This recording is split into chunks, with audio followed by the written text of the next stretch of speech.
Hello, hi. Seeds of Prosperity. This is the next episode in our series of Mata Mantri. Andhra Pradesh వ్యవసాయ రంగంలో ఎలాంటి పెను మార్పులు వచ్చాయి? ఆంధ్రప్రదేశ్ ప్రభుత్వం ఏర్పాటు చేసిన వైఎస్ఆర్సీపీ గవర్నమెంట్ ఎలాంటి మార్పులు తీసుకొచ్చింది, ఎలాంటి ఇనిషియేటివ్స్ చేపట్టింది, ఏ రకమైన విధానపరమైన నిర్ణయాల వల్ల రైతులు ఇక్కడ బాగుపడ్డారు, ఎంతవరకు ప్రయోగాత్మకమైన నిర్ణయాల వల్ల రైతులు భరోసాకి గురవుతున్నారు. సో ఇవన్నీ చర్చిద్దాం, వీటి గురించి మాట్లాడదాం. ఆంధ్రప్రదేశ్ రాష్ట్ర వ్యవసాయ శాఖ మంత్రి కాకాని గోవర్ధన్ రెడ్డి గారు ఈరోజు మనతో ఉన్నారు. వారితో మాట్లాడదాం. వారితో పాటు కొంతమంది రైతులు కూడా ఉన్నారు. వీళ్ళు కూడా మంత్రి గారితో చర్చిస్తారు. So let us start the program for next series of Maata Mantri. నమస్కారం అండి, బాగున్నారా? 2019లో వైఎస్ఆర్సీపీ ప్రభుత్వం ఏర్పాటు చేశాక నిజంగా వ్యవసాయ రంగంలో ఇగో ఫలానా మార్పు, ఒక అద్భుతమైన మార్పు, దీనివల్ల రైతులు నిజంగా అద్భుతంగా బాగుపడ్డారు, చాలా మార్పులు వచ్చాయి అని చెప్పాల్సి వస్తే ఆ ఒక్క ఇనిషియేటివ్ ఏంటి sir? What is that initiative? భారతదేశానికి స్వాతంత్రం వచ్చిన తర్వాత అనేక ప్రభుత్వాలు వచ్చాయి. ప్రభుత్వాలు కొన్ని మాటలకు పరిమితమయ్యాయి, కొన్ని ప్రభుత్వాలు కాస్త కోస్త చేయడం జరిగింది. అయితే రైతు అనేటువంటి వాడు తన సమస్యల గురించి చర్చించుకోవడానికి కానీ, తనకి ఏదన్నా సందేహాలు నివృత్తి చేసుకునేదానికి కానీ రచ్చబండల మీదనో మరెక్కడనో కూర్చొని మాట్లాడడం తప్ప, రైతు అనేవాడు నేను ఎక్కడికి వెళ్ళాలనేటువంటిది సందిగ్ధావస్థలో ఉన్నటువంటి నేపథ్యంలో జగన్మోహన్ రెడ్డి గారు ముఖ్యమంత్రి అయిన తర్వాత ప్రతి గ్రామ సచివాలయ పరిధిలో ఒక రైతు భరోసా కేంద్రాన్ని ఏర్పాటు చేయడం జరిగింది. రైతు భరోసా కేంద్రం అనేటువంటిది ఈ దేశంలోనే కాకుండా ప్రపంచంలో అనేక దేశాలని ఈరోజు ఆకర్షించేటువంటి అత్యద్భుతమైనటువంటి పథకం. కాబట్టి అభివృద్ధి సంక్షేమం అనేటువంటిది కాకుండా రైతులకు సంబంధించినటువంటి రైతు అభివృద్ధి కోసం సంస్కరణలను తీసుకొచ్చినటువంటి మొట్టమొదటి ముఖ్యమంత్రిగా ఆంధ్ర రాష్ట్ర చరిత్రలో జగన్మోహన్ రెడ్డి గారి పేరు చెప్పుకోవాల్సినటువంటి పరిస్థితి.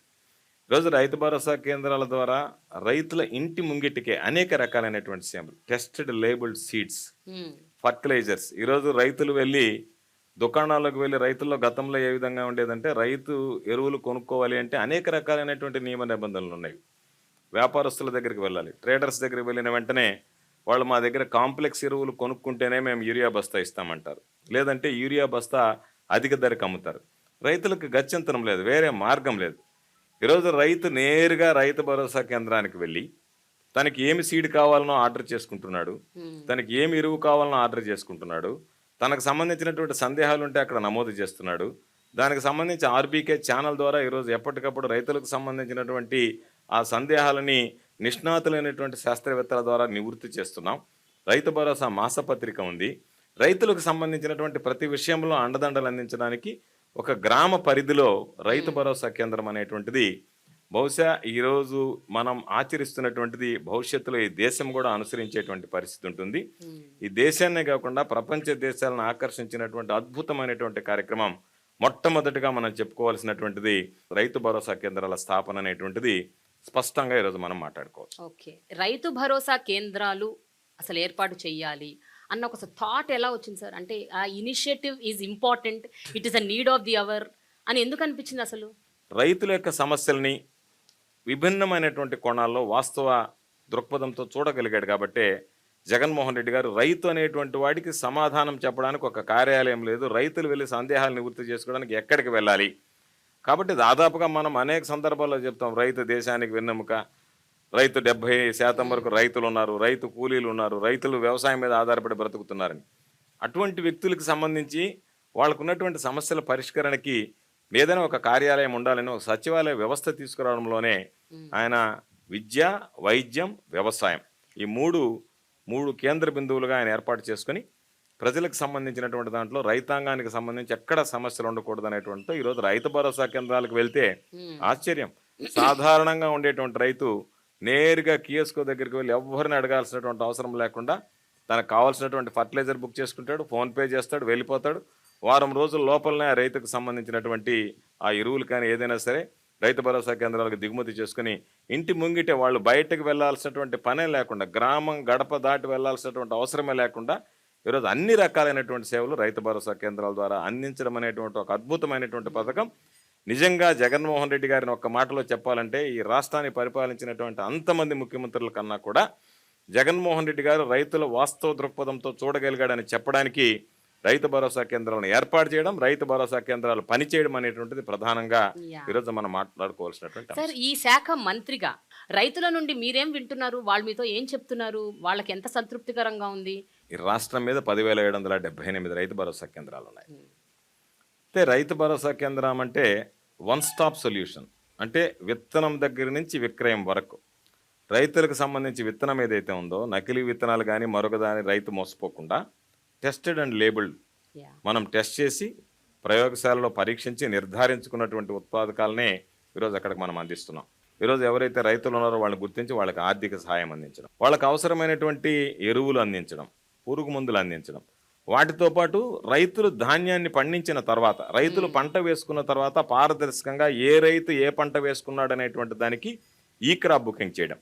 ఈ క్రాప్ బుకింగ్ ఆధారంగా రైతులకు ఏదైనా నష్టం జరిగినా, పంట దిగుబడి వచ్చినా మనకు ప్రధానమైనటువంటిది ఈ క్రాప్ బుకింగ్. బహుశా ఇది డిజిటల్ అగ్రికల్చర్ అనేటువంటిది ఈ దేశంలో ఎక్కడ లేనటువంటిది.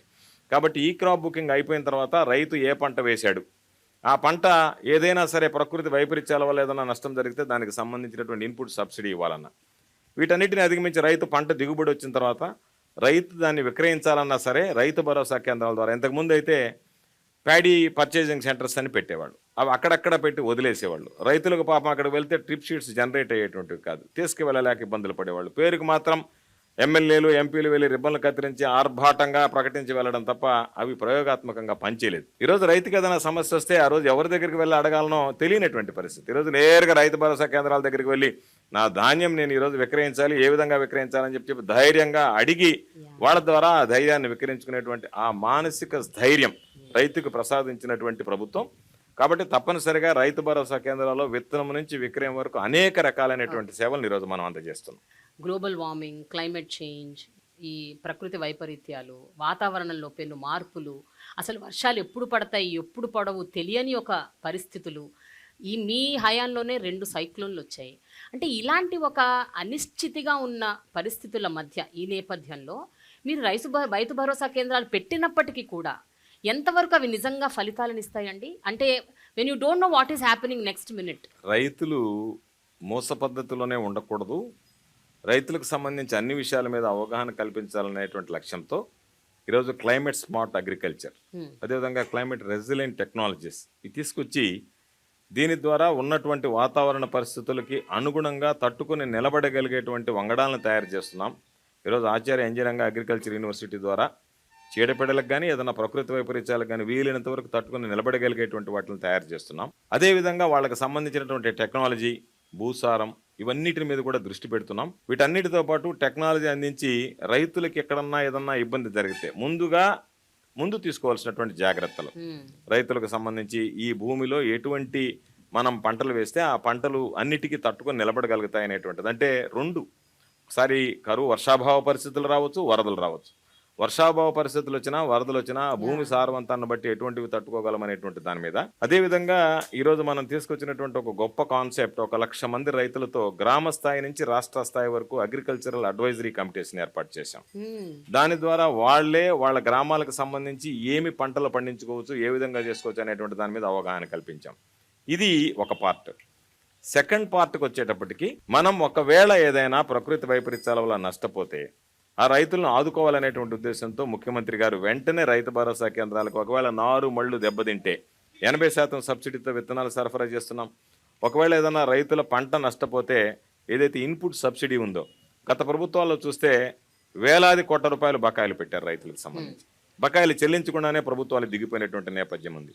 ఈరోజు ఆ విధంగా కాకుండా ఆ సీజన్ ముగిసే లోపల, ఖరీఫ్లో ఏదైనా కనుక ప్రకృతి వైపరీత్యాలు ఏర్పడితే ఖరీఫ్ సీజన్ ముగిసే లోపల, రబీలో ఏదైనా ప్రకృతి వైపరీత్యం ఏర్పడితే రబీ సీజన్ ముగిసే లోపల, ముఖ్యమంత్రి గారు తీసుకున్నటువంటి నిర్ణయం ఆ ఆర్థిక సంవత్సరంలో కదా ఆ సీజన్ ముగిసే లోపలనే రైతులకు జరిగినటువంటి నష్టపరిహారాన్ని వాళ్ళకి జమ చేసేటువంటి విధంగా వాళ్ళ ఖాతాలో ఆ నష్టపరిహారాన్ని పంపిణీ చేసేటువంటి విధంగా చర్యలు చేపట్టాం. ప్రకృతి వైపరీత్యాన్ని మనం ఆపలేం, కానీ ప్రకృతి వైపరీత్యాలు సంభవించినప్పుడు ఏ విధంగా మనం స్పందించగలిగాం, వాటిని నివారించడానికి రైతులు నష్టపోకుండా ఎటువంటి చర్యలు తీసుకోగలుగుతున్నాం అనేటువంటి దాని మీద దృష్టి పెట్టాం. తప్పనిసరిగా రాబోయేటువంటి రోజుల్లో వాటన్నిటిని అధిగమించేటువంటి విధంగా కూడా చర్యలు తీసుకోవడం జరుగుతుంది. జీరో బడ్జెట్ న్యాచురల్ ఫార్మింగ్ అన్న ఒక ప్రక్రియని గత ప్రభుత్వం తీసుకొచ్చింది. అంటే వాళ్ళే ఫస్ట్ ఇనిషియేట్ చేశారు అన్నది విన్నాం. అయితే మీ ప్రభుత్వం వచ్చాక దాన్ని పూర్తిగా ఇగ్నోర్ చేసింది, నెగ్లెక్ట్ చేసిందని ఒక ఆరోపణ ఉంది. Zero budget natural farming is not cup of tea of YSRCP government అన్న ఒక పెద్ద ఆరోపణని మీరు ఏ రకంగా దానికి రెస్పాండ్ అవుతారండి? Is it really true? Zero budget natural farming అనేటువంటిది గత ప్రభుత్వంలో ఏర్పాటు చేసిన దాని మీద అది ప్రారంభ దశలోనే ఉన్నటువంటి నేపథ్యం తప్ప దాంట్లో పురోగతి పెద్దగా మనం చూడలేదు. 2019లో జగన్మోహన్ రెడ్డి గారు ముఖ్యమంత్రి అయిన తర్వాత వ్యవసాయం అనుబంధ రంగాల మీద ఏ విధంగా అయితే దృష్టి పెట్టాడో ఈరోజు మనం దాన్ని కమ్యూనిటీ న్యాచురల్ ఫార్మింగ్ అని పిలుస్తాం. అంతకుముందు జీరో బేస్డ్ న్యాచురల్ ఫార్మింగ్ అంటారు. దాదాపుగా 14 రాష్ట్రాలకి ఈరోజు ఆంధ్ర రాష్ట్రం దాని మీద అవగాహన కల్పిస్తుంది. ఏ విధంగా చేయాలని మనకున్నటువంటి 29 రాష్ట్రాల్లో 14 రాష్ట్రాలు మన అధికారుల్ని మన యంత్రాంగాన్ని పిలిచి మీరు మాకు అవగాహన కల్పించండి అని చెప్పి అడిగేటువంటి పరిస్థితి. ఈ ప్రపంచంలో 42 దేశాలు. మరి అంటే ఇలాంటి ఒక పరిస్థితి ఉన్నప్పుడు ఇంత పెద్ద ఆరోపణ ఎందుకు వచ్చింది సార్? అంటే అది అంటే ఒక బిలీవబుల్ ఆరోపణ లాగుంది అది. అంటే మనము ఉన్నటువంటిది ఏమిటంటే జగన్మోహన్ రెడ్డి గారి దగ్గర ప్రచారం తక్కువ, పనితనం ఎక్కువ. కాబట్టి మనం ప్రతి విషయాన్ని ప్రచారం చేయడమో దాన్ని ప్రచారంలో ఉధృతంగా తీసుకువెళ్ళాలనేటువంటి ఆలోచన లేదు. వాస్తవానికి ఎవరైతే లబ్ధిదారులు ఉన్నారో వాళ్ళకి లబ్ధి చేకూరిస్తే చాలు, ఈ సమాజానికి మొత్తం వీళ్ళకి లబ్ధి చేకూర్చామని తెలియజెప్పాల్సినటువంటి అవసరం లేదనేటువంటిది ఏదైతే ఉందో ఆయన దృక్పథం. అందులో భాగంగా మనం పబ్లిసైజ్ చేసుకోకపోవచ్చు, కానీ వాస్తవానికి చూస్తే ఈరోజు 42 దేశాలు సంబంధించినటువంటి ప్రతినిధులు మన కమ్యూనిటీ బేస్డ్ నేచురల్ ఫార్మింగ్ సంబంధించి బ్రహ్మాండంగా ఈరోజు వచ్చాయి. ఈరోజు గర్వంగా చెప్పాల్సినటువంటి అంశం ఏమిటంటే చాలామంది జర్మన్కి సంబంధించినటువంటి కంపెనీస్ కానీ కేఎఫ్డబ్ల్యూ లాంటి సంస్థలు కానీ వీళ్ళందరూ ముందుకొచ్చి ఈరోజు మనకు కొంత రుణ సదుపాయం కల్పిస్తున్నారు. కొంతమంది గ్రాంట్ రూపంలో ఈరోజు మనకి ఇస్తున్నారు. దానికి సంబంధించి వాళ్ళు ఎవరొచ్చినా సరే మేము ఆంధ్ర రాష్ట్రానికి సంబంధించినటువంటి ఏదైతే ఈ ప్రకృతి వ్యవసాయం మీద ఆంధ్ర రాష్ట్రం దృష్టి పెడుతుందో దాన్ని మా దేశాల్లో కూడా విస్తరింపదేశం, మా దేశాల్లో కూడా ప్రారంభిస్తామని చెప్పి వాళ్ళు ఉత్సాహం చూపించడం, ఈరోజు వాళ్ళందరూ రావడం, ఎక్కడ లేనటువంటి విధంగా ఈరోజు మనం పులివెందుల్లో ఇడుపులపాయలో ఫార్మర్ సైంటిస్ట్ అనేటువంటి ఒక కార్యక్రమం ఏర్పాటు చేసాం. రైతే శాస్త్రవేత్త అని నమ్మినటువంటి ప్రభుత్వం కాబట్టి వాళ్ళకి కమ్యూనిటీ బేస్డ్ న్యాచురల్ ప్రోగ్రామ్ మీద ఒక కోర్స్ పెట్టాం. దాని ప్రకారం ట్రైనర్స్ వెళ్ళడం, చెప్పడం, ఈరోజు ఎక్కడన్నా వెళ్తే అన్ని వైపరీత్యాలకు తట్టుకొని నిలబడేటువంటి విధంగా ఈరోజు విస్తరించాం. దాదాపుగా 3600 రైతు భరోసా కేంద్రాల పరిధిలో ఈరోజు మన కమ్యూనిటీ న్యాచురల్ ఫార్మింగ్ కింద ప్రకృతి వ్యవసాయం చేసేటువంటి రైతులు ఉన్నారు. ఈరోజు వాళ్ళంతటా వాళ్ళకి జరిగేటువంటి అవగాహన ప్రకారం అది విస్తరిస్తుంది. రాష్ట్ర ప్రభుత్వం అన్ని విధాలా చేయూతనిస్తుంది. అందువల్ల ఈరోజు వ్యాప్తి చెందినట్టుగా, వృద్ధి చెందినట్టుగా ప్రపంచానికే ఈ కమ్యూనిటీ బేస్డ్ న్యాచురల్ ప్రోగ్రాంలో ఆంధ్ర రాష్ట్రం ఆదర్శంగా నిలిచేటువంటి పరిస్థితి. ఎప్పుడు ఏ సందర్భంలో ఎక్కడ కూడా కనీసం మీరు ఒక వ్యవసాయ శాఖ మంత్రిగా కూడా ఎందుకు ఎప్పుడు ఈ విషయాన్ని ప్రస్ఫుటంగా ఏ స్టేజ్ మీద కూడా చెప్పలేదు? మనం ఎప్పుడైతే ఏపీసీఎన్ఎఫ్ని ఉధృతం చేసామో కొంతమంది చెప్పారు ఇది మరో శ్రీలంక లాగా తయారు చేయడానికి వీళ్ళు ప్రయత్నం చేస్తున్నారు ఆంధ్ర రాష్ట్రాన్ని. అంటే ఏ విధంగా ఉంది అంటే మనం ఏపీసీఎన్ఎఫ్ మీద ప్రకృతి వ్యవసాయం మీద దృష్టి పెడితే ఏమో వీళ్ళు మరో శ్రీలంక చేస్తారా అంటారు. దాన్ని మనము ఏ విధంగా చేస్తున్నా దీన్ని మీరు పట్టించుకోలేదు అని అంటారు. పట్టించుకుంటే దానికంటే విపరీతమైనటువంటి ధోరణి, విపరీతమైనటువంటి అర్థాలు, దానికి ఏదో ఒక విధంగా వక్ర భాష్యం చెప్పడం అనేటువంటివి ఈరోజు దానిలో భాగంగా చేసేటువంటి విమర్శలు తప్ప ఇది వాస్తవానికి సత్యదూరమైనటువంటి విమర్శలను స్పష్టంగా చెప్పగలిగేటువంటి అంశం ఈరోజు ఆంధ్ర రాష్ట్రం చేపడుతున్నటువంటి ప్రకృతి వ్యవసాయానికి సంబంధించినటువంటి అంశం. ఓకే, రైతు సంఘాలు, రైతు ఉద్యమాలు ఇవన్నీ మనం చాలా చూసాం. అంటే అసలు మన బేసిసే ఈ ఉద్యమాలు అన్నవే అసలు రైతుల నుంచి వచ్చాయని అంటారు, రకరకాల ఉద్యమాలు. అలాంటివి ఈ మధ్యకాలంలో కూడా రీసెంట్గా ఫార్మ్ లాస్ మీద వచ్చిన ఉద్యమాలను, చట్టాలను కూడా వ్యతిరేకిస్తూ ఉద్యమం అసలు ఎక్కడి దాకా చేశారండి. దేశవ్యాప్తంగా ఉద్యమం చేసి దాన్ని మొత్తానికి సాధించారు. రైతులు సాధించని దాన్ని ఏం లేదు, వాళ్ళు ఉద్యమానికి కూర్చున్నారంటే వాళ్ళు ఏదైనా చేస్తారు అని అంటారు. కానీ చాలా ప్రాంతాల్లో ఈవెన్ ఇంక్లూడింగ్ ఆంధ్రప్రదేశ్ రాష్ట్రం అలా చాలా రాష్ట్రాల్లో ఇప్పటికీ కూడా ఈ రోజుల్లో ఒక కుల ప్రాతిపదికన, ఒక క్యాస్ట్ బేసిస్ మీద రైతులని విభజించి పాలించు టైప్లో నడుస్తోంది అన్నది ఒక పెద్ద ఒక అలిగేషన్ ఉంది sir. Which ever is the government, మీరు దాన్ని ఏ రకంగా స్వీకరిస్తారండి? దాన్ని ఒప్పుకుంటారా, ఒప్పుకోరా, ఏమంటారు? లేదు, ఎందుకంటే ఆంధ్ర రాష్ట్రం దగ్గరికి వచ్చేటప్పటికి ధనిక రైతులను వదిలేస్తే, అంటే ల్యాండ్ లార్డ్స్ బాగా సమృద్ధిగా ఉన్నటువంటి వాళ్ళని వదిలేస్తే, మధ్య చిన్న తరగతి రైతులకు సంబంధించి స్మాల్ అండ్ మార్జినల్ ఫార్మర్స్ విషయంలో ఒకే విధమైనటువంటి దృష్టి పెట్టి వాళ్ళందరికీ కూడా ఏదో ప్రభుత్వం ద్వారా అందించేటువంటివి irrespective of the caste, irrespective of the community మనం అందజేస్తున్నాం. కాకపోతే ఈరోజు ముఖ్యమంత్రి గారు చేస్తున్నటువంటి కార్యక్రమాలు ఏవి కూడా రైతులకు సంబంధించి అనేక ప్రభుత్వాలను చూసాం. ఒక ముఖ్యమంత్రి అనేటువంటి వాడు ఎలా ఉండాలి అంటే రైతులకు ఉన్నటువంటి సమస్య, ఆ సమస్యకు పరిష్కారం. అంతే తప్ప రైతులకు సంబంధించి గత ప్రభుత్వాలు ఇవి చేశాయి కదా, మోస పద్ధతిలో మనం అదే చేద్దాం అనేటువంటిది కాదు. చాలా మంది రుణమాఫీ చేశారు. ముఖ్యమంత్రి గారు స్పష్టంగా చెప్పాడు, మనం అధికారంలోకి వస్తే రైతు భరోసా కింద అందరికీ ఏదైతే ఉన్నారో మామూలుగా చిన్న మధ్యతరగతి కుటుంబాల రైతులకు సంబంధించి ఉన్నారో వాళ్ళందరికీ కూడా మనం దాదాపుగా ఒక 12,500 4 విడతల్లో 50,000 ఇస్తా ఉన్నాం. అధికారంలోకి వచ్చాం. చెప్పినటువంటి వాగ్దానాలని విస్మరించినటువంటి ముఖ్యమంత్రుల్ని చూసాం. చెప్పిన దానికన్నా మిన్నగా ఇస్తున్నటువంటి ముఖ్యమంత్రిని జగన్మోహన్ రెడ్డి గారి రూపంలో చూస్తున్నాం. అడగండి రైతులను ఎంతమంది 12,500 4 విడతల్లో 50,000 ఇస్తానని చెప్పాడు.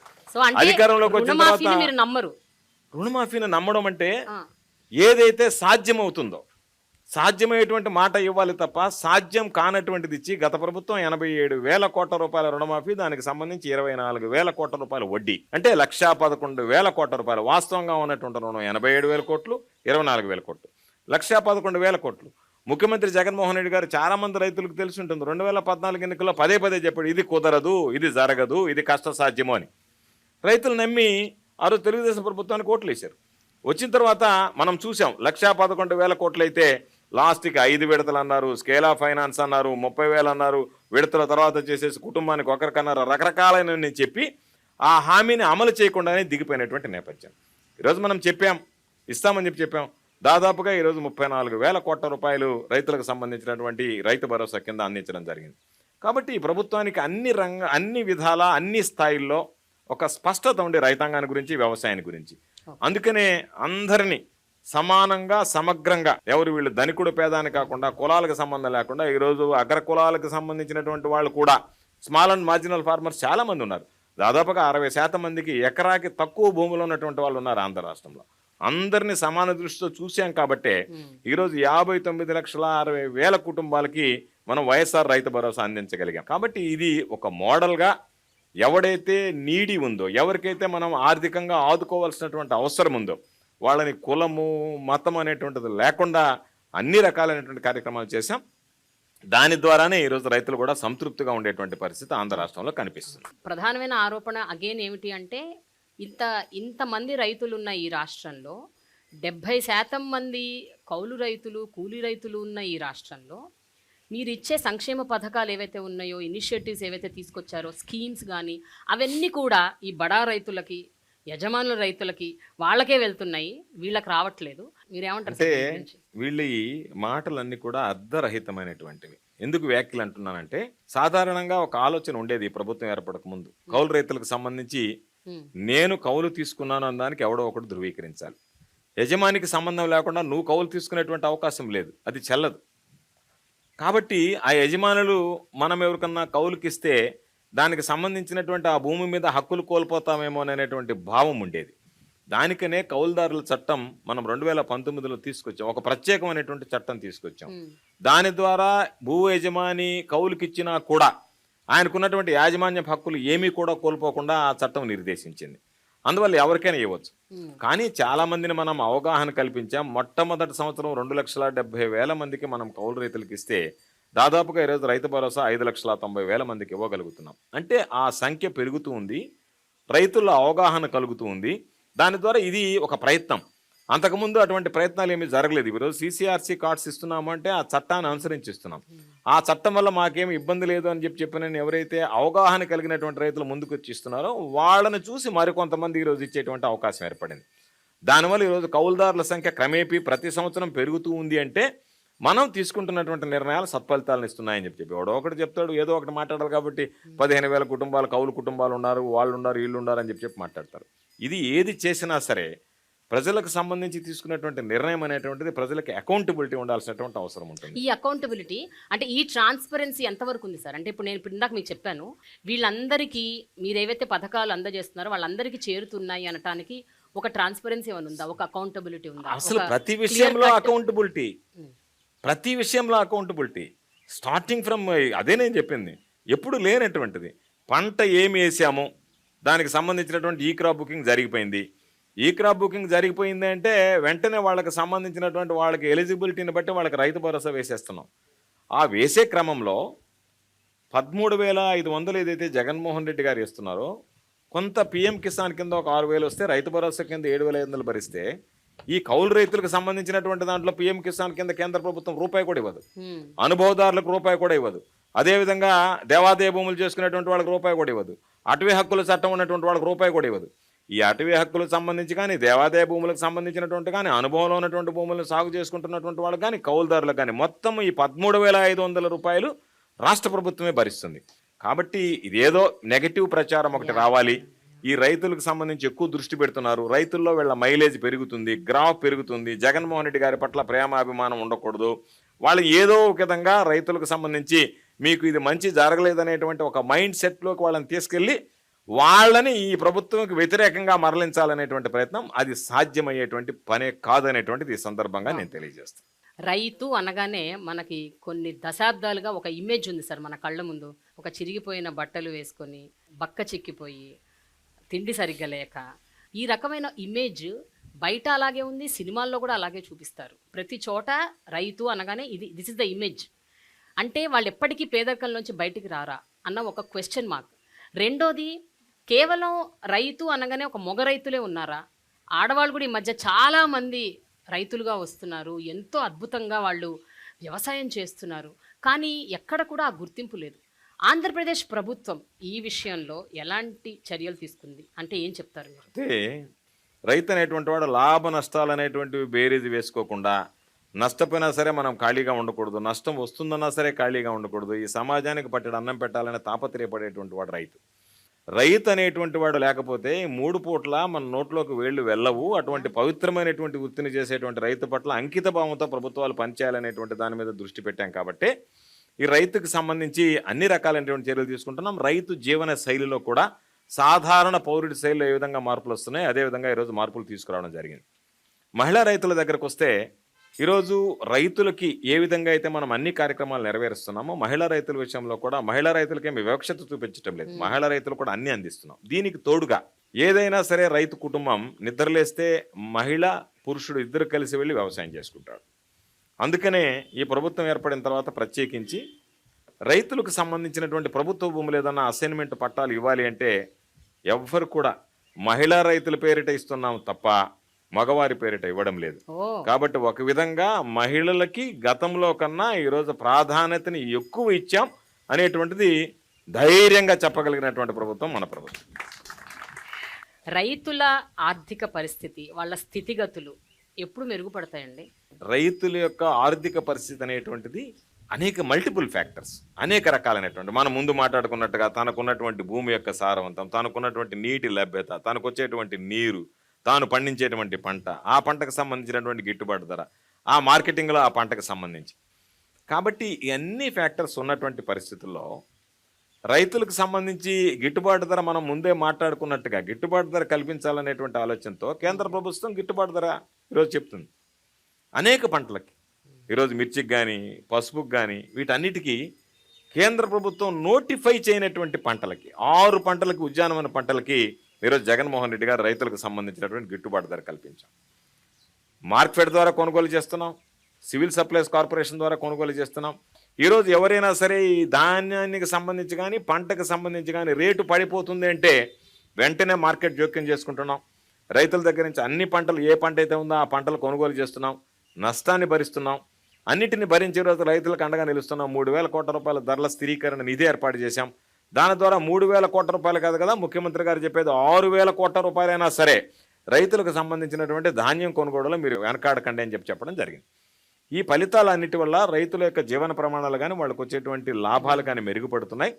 కాబట్టి తప్పనిసరిగా రాబోయేటువంటి రోజుల్లో నేను ఆశిస్తున్నా వీటన్నిటిని అధిగమించి రైతు అనేటువంటి వాడు తనకి గిట్టుబాటు ధర పొందడానికి కానీ, పంటలకు సంబంధించినటువంటి మనం ముందు మాట్లాడుకున్నట్టుగా రైతు భరోసా కేంద్రాల ద్వారా అవసరమైనటువంటి తీసుకోవడానికి కానీ ఇబ్బందులు లేకుండా అన్ని రకాల చర్యలు తీసుకున్నాం. దీనిలో ప్రధానమైనటువంటిది ఫ్రీ క్రాప్ ఇన్సూరెన్స్. దేశంలో ఎక్కడ లేనటువంటి విధంగా ఉచిత పంటల బీమా తీసుకొచ్చాం. ఉచిత పంటల బీమా తీసుకొచ్చిన తర్వాత కేంద్ర ప్రభుత్వం ప్రధానమంత్రి ఫసల్ బీమా యోజన కింద ఒక వంతు భరిస్తుంది, రాష్ట్ర ప్రభుత్వం ఒక వంతు భరిస్తుంది, రైతు ఒక వంతు భరించాలి. ఇంతవరకు ముఖ్యమంత్రిగా జగన్మోహన్ రెడ్డి గారి బాధ్యతలు స్వీకరించినంత వరకు కేంద్ర ప్రభుత్వం వాటా, రాష్ట్ర ప్రభుత్వం వాటా భరించేవాడు, రైతులు ముందుకొచ్చి వాటా భరించాలి. కానీ రైతులు చాలామందికి అవగాహన లేదు. ఎంతమందికి ఇచ్చారు? ఎవడైనా క్రాప్ లోన్ తీసుకుంటే ఆ క్రాప్ లోన్ రికవరీ చేసుకోవడానికి ఆ బ్యాంక్ అధికారులకు ఇబ్బంది అవుతుంది కాబట్టి ఆ బ్యాంకు వాళ్ళ చేత ఇన్సూరెన్స్ కట్టించేది. ఈరోజు మనం ఫ్రీ క్రాప్ ఇన్సూరెన్స్ తీసుకొచ్చిన తర్వాత ఈ దేశంలోనే మొట్టమొదటి రాష్ట్రం ఈ దేశంలోనే జగన్మోహన్ రెడ్డి గారు తీసుకున్నటువంటి ఉచిత పంటల బీమా ద్వారా రైతు అనేటువంటి వాడు రూపాయి చెల్లించాల్సినటువంటి అవసరమే లేకుండా పండించినటువంటి పంట ఈ క్రాప్ బుకింగ్ అయిపోయిన వెంటనే రైతు కట్టాల్సినటువంటిది ప్రభుత్వం కడుతుంది, రాష్ట్ర ప్రభుత్వం కడుతుంది. రాష్ట్ర ప్రభుత్వం కడుతుంది. దీనిలో కేంద్ర ప్రభుత్వం కొన్ని అభ్యంతరాలు చెప్పడం జరిగింది. ఏమని? కొంతమంది వెబ్లాండ్లో లేనటువంటి వాళ్ళు సాగు చేసుకుంటున్నారు, వాళ్ళందరికీ మేము ఇవ్వము కాబట్టి అనంటే యూనివర్సలైజేషన్ కింద ముఖ్యమంత్రి గారు పంట వేసుకునేటువంటి ప్రతి రైతుకి ఇవ్వాలి అని అన్నారు. కేంద్ర ప్రభుత్వం దానికి ఒప్పుకోలేదు. కేంద్ర ప్రభుత్వం ఒప్పుకోకపోతే రాష్ట్ర ప్రభుత్వానికి కట్టేటువంటి దాంట్లో భారం 1/3 వంతు కేంద్ర ప్రభుత్వం భరిస్తుంది. ఆ 1/3 వంతు కూడా మాకు అవసరం లేదని మొట్టమొదటిగా 100% అంటే రైతుల ప్రయోజనాలు మాకు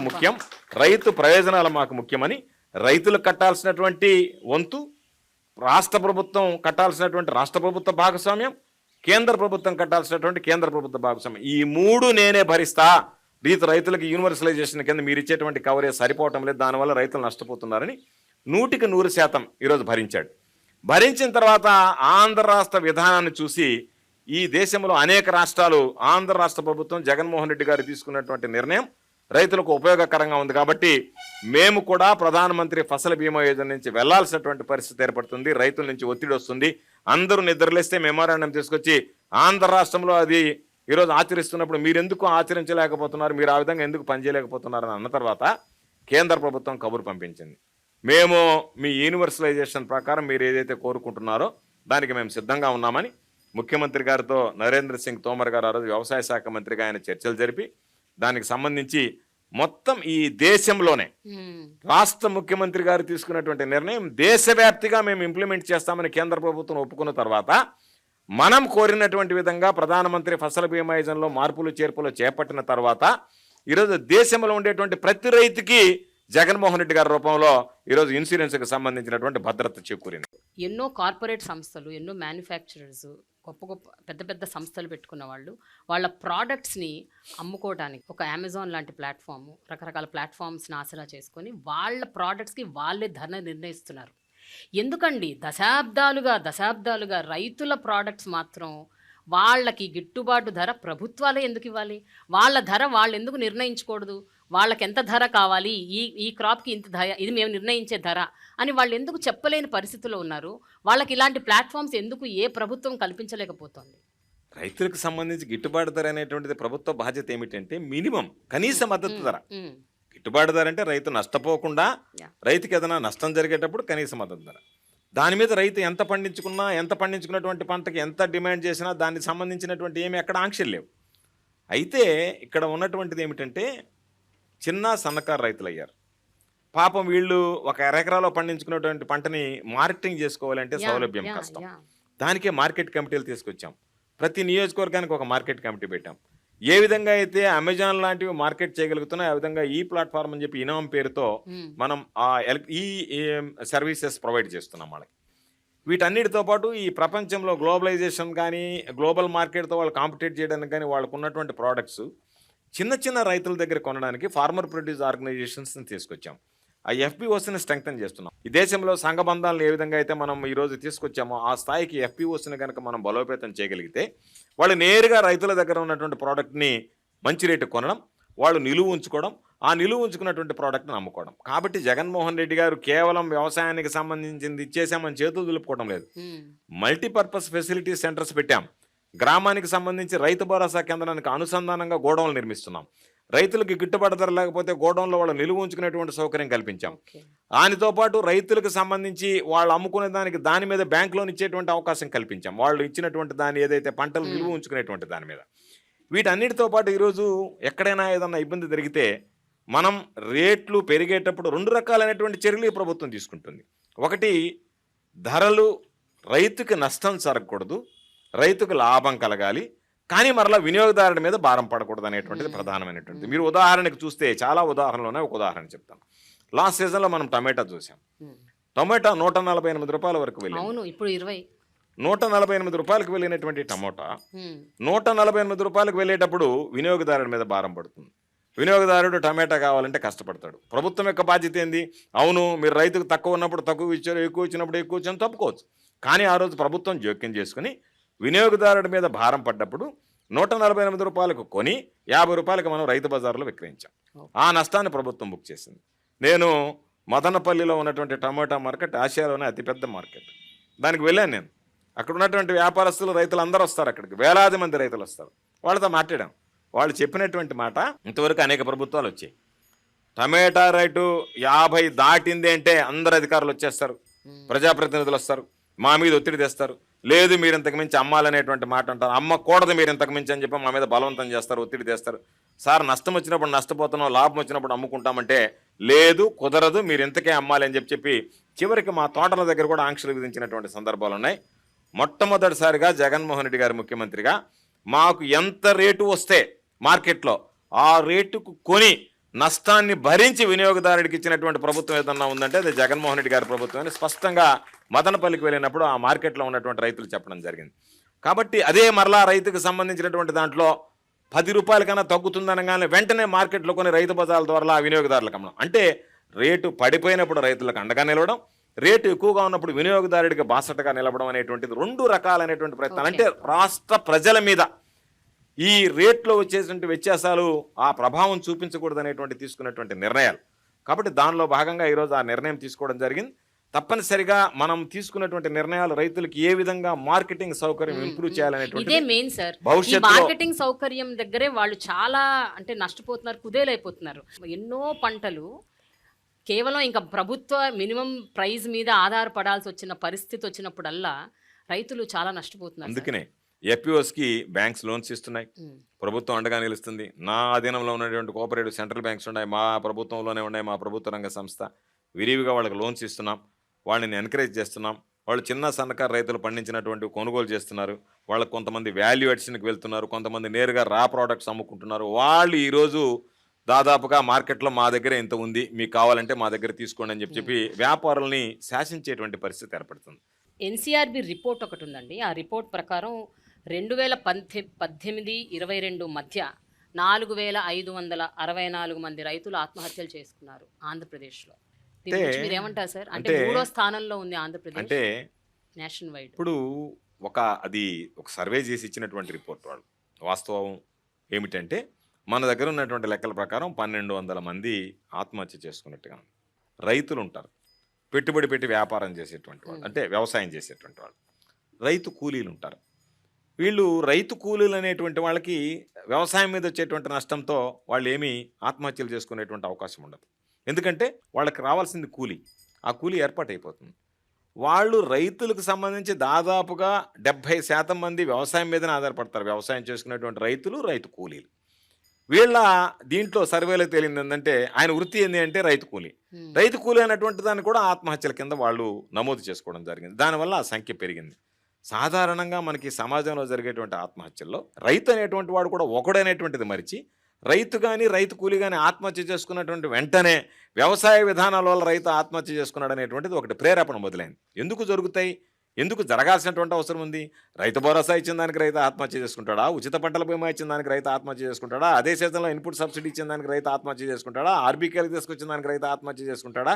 విత్తనం నుంచి విక్రయం వరకు ఈరోజు అన్ని రకాలైనటువంటి సౌకర్యాలు కల్పిస్తున్నందుకు రైతు ఆత్మహత్య చేసుకుంటాడా? దేనివల్ల రైతు ఆత్మహత్య చేసుకుంటాడు? కాకపోతే ఆ రైతు ఆత్మహత్యలు అనేటువంటి దాన్ని ఏదో ఇచ్చినటువంటి సర్వేని వక్రీకరించి ఇదో ఆంధ్ర రాష్ట్రంలో ఈరోజు 5 లక్షల నుంచి 7 లక్షలకు పెంచాం. వెంటనే వాటికి సంబంధించి ఎక్కడన్నా రైతు నిజంగా ఆత్మహత్య జరిగితే, రైతులకు నష్టం వస్తే వ్యవసాయంలో వాళ్ళకి సంబంధించి చర్యలు తీసుకుంటున్నాం. గత ప్రభుత్వంలో బకాయిలు పెట్టిపోయినటువంటివి కూడా మన ప్రభుత్వం వచ్చిన తర్వాత ఆ రైతులకు కూడా జగన్మోహన్ రెడ్డి గారు మంచి మనసుతో ఆ బకాయిలు 5 లక్షల రూపాయలు ఇవ్వాలంటే రైతులకు ఆ బకాయిలు పెట్టి వెళ్ళిపోతే దాదాపుగా 473 మంది రైతులకి ఈ ప్రభుత్వం వచ్చిన తర్వాత జగన్మోహన్ రెడ్డి గారు మంచి మనసుతో ఆ కుటుంబాలకి కూడా 5 లక్షల రూపాయల నష్టపరిహారం, బకాయిలు కూడా నష్టపరిహారం అందించడం జరిగింది. యంగ్స్టర్స్ ఎస్పెషల్లీ యూత్ ఫార్మింగ్ వైపు ఎందుకు మొగ్గు చూపట్లేదు? ఇంకా ఫార్మింగ్ ఒక లూక్రేటివ్ కెరియర్ కాదు అని ఎందుకు అనుకుంటున్నారు? ఈ ఫార్మింగ్ వల్ల నష్టాలే తప్ప లాభాలు ఉండవు, వ్యవసాయం అన్నది అసలు ఒక పనికిరాని ఒక ప్రొఫెషన్ అని ఎందుకు అనుకుంటున్నారు? ఎందుకు యువత ఇందులోకి రావటానికి ఇంట్రెస్ట్ చూపించట్లేదు? అంటే అంటే ఫార్మర్స్ రైతుల పిల్లలు కూడా వ్యవసాయం చేయడానికి ఇష్టపడట్లేదు. వాళ్ళు కూడా వలసలు పోయి హైదరాబాద్ లాంటి నగరాలు, వేరే వేరే నగరాలు, బెంగుళూరు, చెన్నై వెళ్తున్నారు, లేకపోతే అమెరికా వెళ్తున్నారు, చదువుకుంటున్నారు. బట్ వ్యవసాయం మాత్రం చేయట్లేదు. సాధారణంగా లైఫ్ స్టాండర్డ్స్, లివింగ్ స్టాండర్డ్స్ దగ్గరికి వచ్చేటప్పటికి మిగతా వాటి దగ్గరికి వెళ్తే ఎక్కువ ఉంటుంది, చదువుకున్న తర్వాత అనేటువంటి దృష్టి పెట్టి దానికి ఆకర్షితులయ్యి దాని మీద వెళ్ళాలనేటువంటి ఆలోచన. కానీ వ్యవసాయాన్ని వదిలేయాలనేటువంటి సాంప్రదాయ రైతు కుటుంబాలు ఏదైతే ఉన్నాయో వాళ్ళు వదిలేస్తే ఈరోజు మనకి ఇంత పంట చేతికొచ్చేటువంటిది కాదు. కాబట్టి ఆ కుటుంబాలు మాత్రం సాంప్రదాయంగా కొనసాగుతున్నాయి. ఒక కుటుంబంలో ఇద్దరు ముగ్గురు అన్నదమ్ములు ఉన్నప్పుడు మాత్రం ఒక వ్యక్తి రైతు వ్యవసాయం మీద ఆధారపడుతున్నాడు, రైతుగా జీవిస్తున్నాడు. మిగతా వాళ్ళు ఇతర పట్ల ఆకర్షితులై పక్కకు వెళ్ళిపోతున్నారు. వీళ్ళే ఒకరుంటే సరిపోతుంది, నేను ఆజిమాయిషీ చేస్తున్నాను, ఎందుకంటే మనకు ఉన్నటువంటి కమతాలు కూడా చిన్న చిన్న ఎకరా ఉండేటువంటివి కాబట్టి రైతు కుటుంబాలు ఆ సాంప్రదాయాన్ని వదిలి వెళ్ళిపోతున్నాయి అనేటువంటిది వాస్తవం కాదు. కానీ మొత్తం కుటుంబం దాని మీద ఆధారపడకుండా ఆ కుటుంబంలో ఉన్నటువంటి కొంతమంది సభ్యులు మాత్రం దాంట్లో భాగస్వాములు కావడం, ఇతరత్ర వ్యాపారాలు కానీ ఇతరత్ర ఉద్యోగోపాధి అవకాశాలను వెతుక్కుంటూ పోవడం అనేటువంటి జరుగుతుంది. జనాభా పెరిగే కొంది రైతుల సంఖ్య, రైతు కుటుంబాలు కూడా పెరుగుతున్నాయి. కాబట్టి ఇన్ని రివల్యూషనరీ ఇనిషియేటివ్స్ తీసుకొచ్చినప్పుడు యంగ్స్టర్స్ మీరు ఎందుకు మోటివేట్ చేయలేకపోతున్నారు టువర్డ్స్ అగ్రికల్చర్? అంటే ఈరోజు మనం ఆలోచన చేయాల్సింది, జనాభా పెరుగుతుంది, భూమి పెరగదు. భూమి చూస్తే ఒక పక్క సముద్రం, ఒక పక్క కొండలు అన్నీ పోయిన తర్వాత మనం ఉండేటువంటిది లిమిటెడ్ ఏరియా. దాంట్లో ఆవాస యోగాలు అన్నీ మామూలుగా మన నివాస స్థలాలన్నీ పెరిగిన తర్వాత దానికి సరిపడా రైతులు ఉన్నారు. దానికి మించి రైతులు వస్తే వాళ్ళకి వ్యవసాయం అనేటువంటిది లాభసాటిగా ఉండేటువంటి పరిస్థితి కూడా ఉండదు. ఆ కుటుంబం అంతా దాని మీదనే ఆధారపడితే వాళ్ళకు వచ్చేటువంటి రెవెన్యూ, వాళ్ళకు ఉండేటువంటి పరిస్థితులు. కాబట్టి జనాభా పెరిగినట్టుగా భూమి పెరిగేటువంటి అవకాశం లేదు. కాబట్టి భూమిని నమ్ముకున్నటువంటి రైతు భూమిని నమ్ముకునే ఉన్నాడు. పెరిగినటువంటి జనాభాకి అనుగుణంగా వాళ్ళు మిగతా వాటికి డైవర్ట్ అవుతున్నారు తప్ప వ్యవసాయం మాకొద్దు, ఈ సాంప్రదాయం మాకొద్దు అనేటువంటి పరిస్థితి లేదు. ఆంధ్ర రాష్ట్రంలో ఇప్పుడుండేటువంటి ప్రభుత్వంలో ఈ పరిస్థితుల్లో రైతు అనేటువంటి వాడు సాంప్రదాయ వృత్తిని వదిలి బయటకు వెళ్ళేసేటువంటి పరిస్థితులు రావని నేను భావిస్తున్నాను. సార్, గత కొన్నేళ్లుగా కదిలిస్తే ఏ పొలిటికల్ పార్టీ అయినా మాట్లాడేది పోలవరం ప్రాజెక్ట్. ఇప్పుడు అదే ఒక ఎలక్షన్ ప్రాపగండా, ఎలక్షన్ ఎజెండా. ఈ ఒక ఎలక్షన్ని అటు ఇటు తారుమారు చేసేది పోలవరం ప్రాజెక్ట్ అని అంటున్నారు. సో మీరు ఎంతవరకు దీని విషయంలో ఏకీభవిస్తారు? అండ్ ఈ ప్రాజెక్టులు ఎప్పుడు సార్ కంప్లీట్ అవుతాయి? ఇప్పుడు 4-5 ప్రాజెక్టులు ఇంకా పెండింగ్లోనే ఉన్నాయి. Polavaram is on the top level. అందరూ దానికోసం వెయిట్ చేస్తున్నారు. ఎస్పెషలీ రైతులు చాలా బెనిఫిట్ అవుతారు ఈ ప్రాజెక్టులన్నీ కంప్లీట్ అవుతాయి. మీరేమంటారు సార్ దీని విషయంలో? ఎక్కడ దాకా వస్తుంది దీని విషయం? ఈ రాష్ట్రంలో ఇరిగేషన్ రంగానికి ప్రాణం పోసినటువంటి మహనీయుడు రాజశేఖర రెడ్డి గారు. రాజశేఖర రెడ్డి గారికి ముందు ఇరిగేషన్ రంగానికి సంబంధించి ఎవ్వరూ ఆలోచన చేయలేదు. అయితే మనం తీసుకున్నటువంటి ఈ మాట మంత్రి కార్యక్రమంలో రాజకీయ జోక్యంతో నేను మాట్లాడటం లేదు, కానీ వాస్తవ దృక్పథంతో మనం చూడాల్సినటువంటి పరిస్థితులు ఉన్నాయి. చంద్రబాబు నాయుడు గారు చెప్పాడు, ప్రాజెక్టులు నిర్మిస్తే దాని మీద పెట్టుబడి పెట్టడం తప్ప రూపాయి రాబడి ప్రభుత్వానికి రాదు. అంటే రైతులకు సంబంధించి, వ్యవసాయానికి సంబంధించి, రైతు జీవన ప్రమాణాలు పెంచడానికి అవసరమైనటువంటి నీటిపారుదల రంగంలో నిధులు వెచ్చిస్తే అవి వృధా అయిపోతాయి, ఇది పెట్టుబడి రాదు, దాని మీద ప్రొడక్టివిటీ ఉండదు అని చెప్పినటువంటి వ్యక్తి. ఈరోజు ఆ ప్రభుత్వం తీసుకున్నటువంటి అనేక రకాలైనటువంటి లోపాలు ఈరోజు రైతుల పాలిట శాపాలుగా పరిణమిస్తున్నాయి. అంటే అసలు మనకు సంబంధం లేనటువంటి అంశం. రాష్ట్ర విభజనలో పోలవరం జాతీయ హోదా కల్పిస్తూ కేంద్ర ప్రభుత్వమే మేము నిర్మించిస్తాను అని చెప్పింది. కేంద్ర ప్రభుత్వం నిర్మించాల్సినటువంటి దాన్ని రాష్ట్ర ప్రభుత్వం దానికి ఉన్నటువంటి అనేక రకాలైనటువంటి కారణాలతో దాన్ని మనమే బాధ్యత తీసుకుని దాన్ని మేమే తీసుకుంటామని చెప్పి ప్రత్యేక హోదాను కూడా ఆ రోజు తాకట్టు పెట్టి దాన్ని మనం తీసుకున్న తర్వాత ఆ తొందరలో ఎన్ని తప్పులు చేయకూడదు. ఈరోజు మనం చూస్తున్నాం, డయాఫ్రమ్ వాళ్ళు కుంగిపోయిందని ఒకరోజు అంటారు, గేటు పడిపోయిందని చెప్పి. ఇవన్నీ ఎందుకంటే సాంకేతిక పరమైనటువంటి పరిజ్ఞానం లేకుండా, పూర్తి స్థాయి పరీక్షలు నిర్వహించకుండా, ఏదో ఒక విధంగా మొక్కుబడిగా ఈ ప్రాజెక్టు కట్టేసి ఎంతో కొంత నీరు నిలువ ఉంచుదాం, రైతుల దగ్గరికి పోయి ఇదిగో నేను ఈ ప్రాజెక్టు పూర్తి చేస్తానని చెప్పి ఓట్లు అడుగుదాం అనేటువంటి ఆతృతతో శాశ్వత ప్రయోజనాలను విస్మరించారు. కాబట్టి ఆ పాపాలన్నిటినీ కడుక్కోవడానికి ఈరోజు అనేక రకాలైనటువంటి ఇబ్బందులు పడుతుంది ప్రభుత్వం. ప్రతి అంశంలో కేంద్ర ప్రభుత్వానికి సంబంధించినటువంటి వాటా దాంట్లో ఉంది. మేము వెళ్ళి డయాఫ్రమ్ వాళ్ళు పడిపోయిందంటే వాళ్ళు వెంటనే కేంద్ర ప్రభుత్వం నుంచి మీరు ఆపండి, మేము నిపుణులు పంపిస్తూ ఉంటారు. ఆ నిపుణులు వచ్చి నిగుదేల్చడానికి సమయం పడుతుంది. వాళ్ళు రిపోర్ట్ ఇచ్చిన తర్వాత దాని మీద చర్చించాలి. దాని మీద కేంద్ర ప్రభుత్వం ఎంత నిధులు ఇస్తుందో, రాష్ట్ర ప్రభుత్వం ఏ విధంగా దానికి ముందుకు వెళ్ళాలనేటువంటి దాని మీద వాళ్ళ భాగస్వామ్యం ఉంది. కాబట్టి దాని మీద స్పష్టత రావాలి.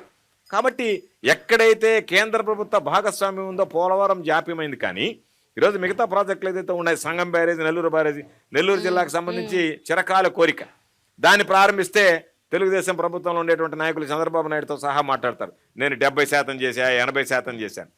70%, 80% కాదు కదా, రైతులకు సంబంధించి నువ్వు ఎందుకు 100% పూర్తి చేసి రైతులకు అందించలేకపోయావు? జగన్మోహన్ రెడ్డి గారు 20% పూర్తి చేసి రైతులకు ఎందుకు అందించాడు? శాతాన్ని పక్కన పెడదాం.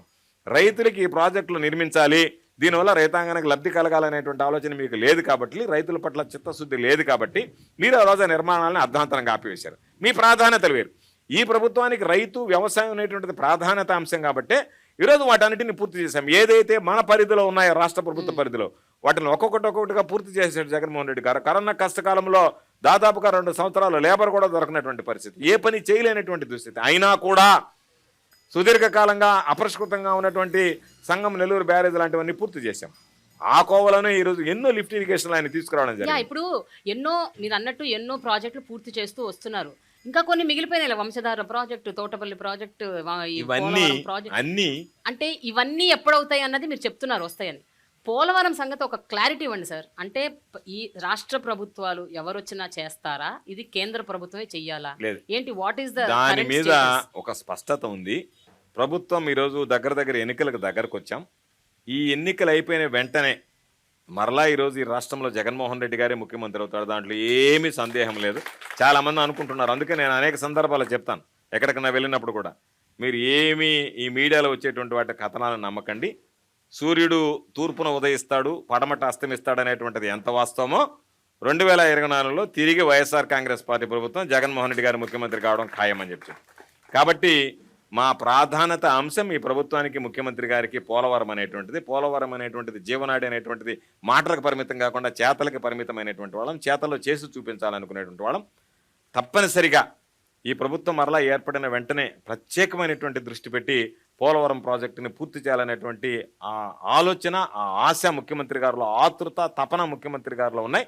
తప్పనిసరిగా పోలవరం ప్రాజెక్ట్ అనేటువంటిది ప్రాధాన్యత క్రమంలో పూర్తి చేయడం జరుగుతుందని చెప్పి ఈ సందర్భంగా పోలవరం వైఎస్ఆర్సీపీ గవర్నమెంట్ పక్కా చేస్తుంది, చేసి చూపిస్తాం రైతులకు సంబంధించి. ప్రతిపక్ష పార్టీ తెలుగుదేశం పార్టీ ఏం చెప్తున్నారంటే డ్రింకింగ్ వాటర్ పైప్ లైన్స్ ఇస్తాము అన్నది వాగ్దానం చేశారు.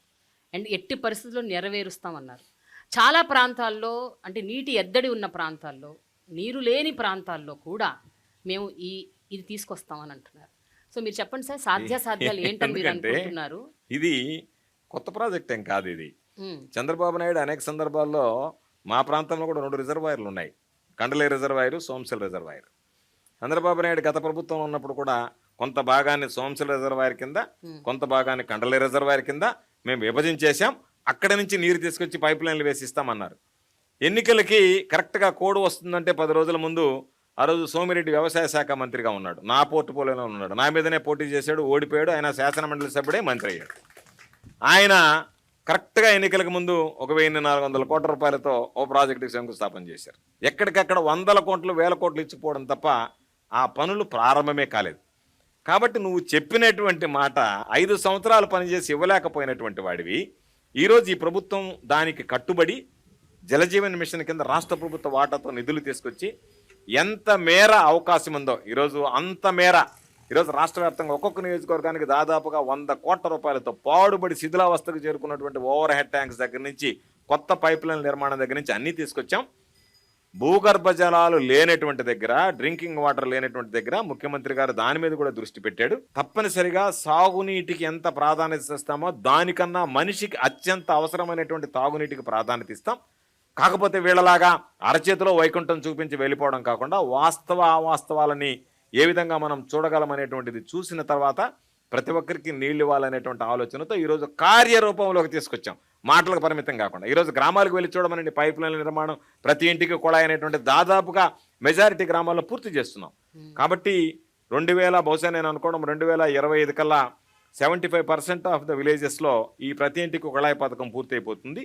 తప్పనిసరిగా జగన్మోహన్ రెడ్డి గారు దాన్ని పూర్తి చేస్తాడు. అంటే ప్రతిపక్ష పార్టీ ఆ వాగ్దానం చేసింది కాబట్టి మీరు కౌంటర్ స్టేట్మెంట్ ఇస్తున్నారా, లేకపోతే నిజంగా అంటే చేద్దామని మీరు చెప్పి విఫలమయ్యారు? చెప్పకుండానే మనం ప్రారంభించాం. అది మాకున్నటువంటి క్రెడిబిలిటీ, ఈ ప్రభుత్వానికి ఉన్నటువంటి క్రెడిబిలిటీ, జగన్మోహన్ రెడ్డి గారికి ఉన్నటువంటి క్రెడిబిలిటీ. మేము ఇస్తాము అని చెప్పి ఎన్నికలకు ముందు శంకుస్థాపన చేశారు. ఏ మాట చెప్పకున్నా సరే ఈరోజు పనులు జరుగుతున్నాయి.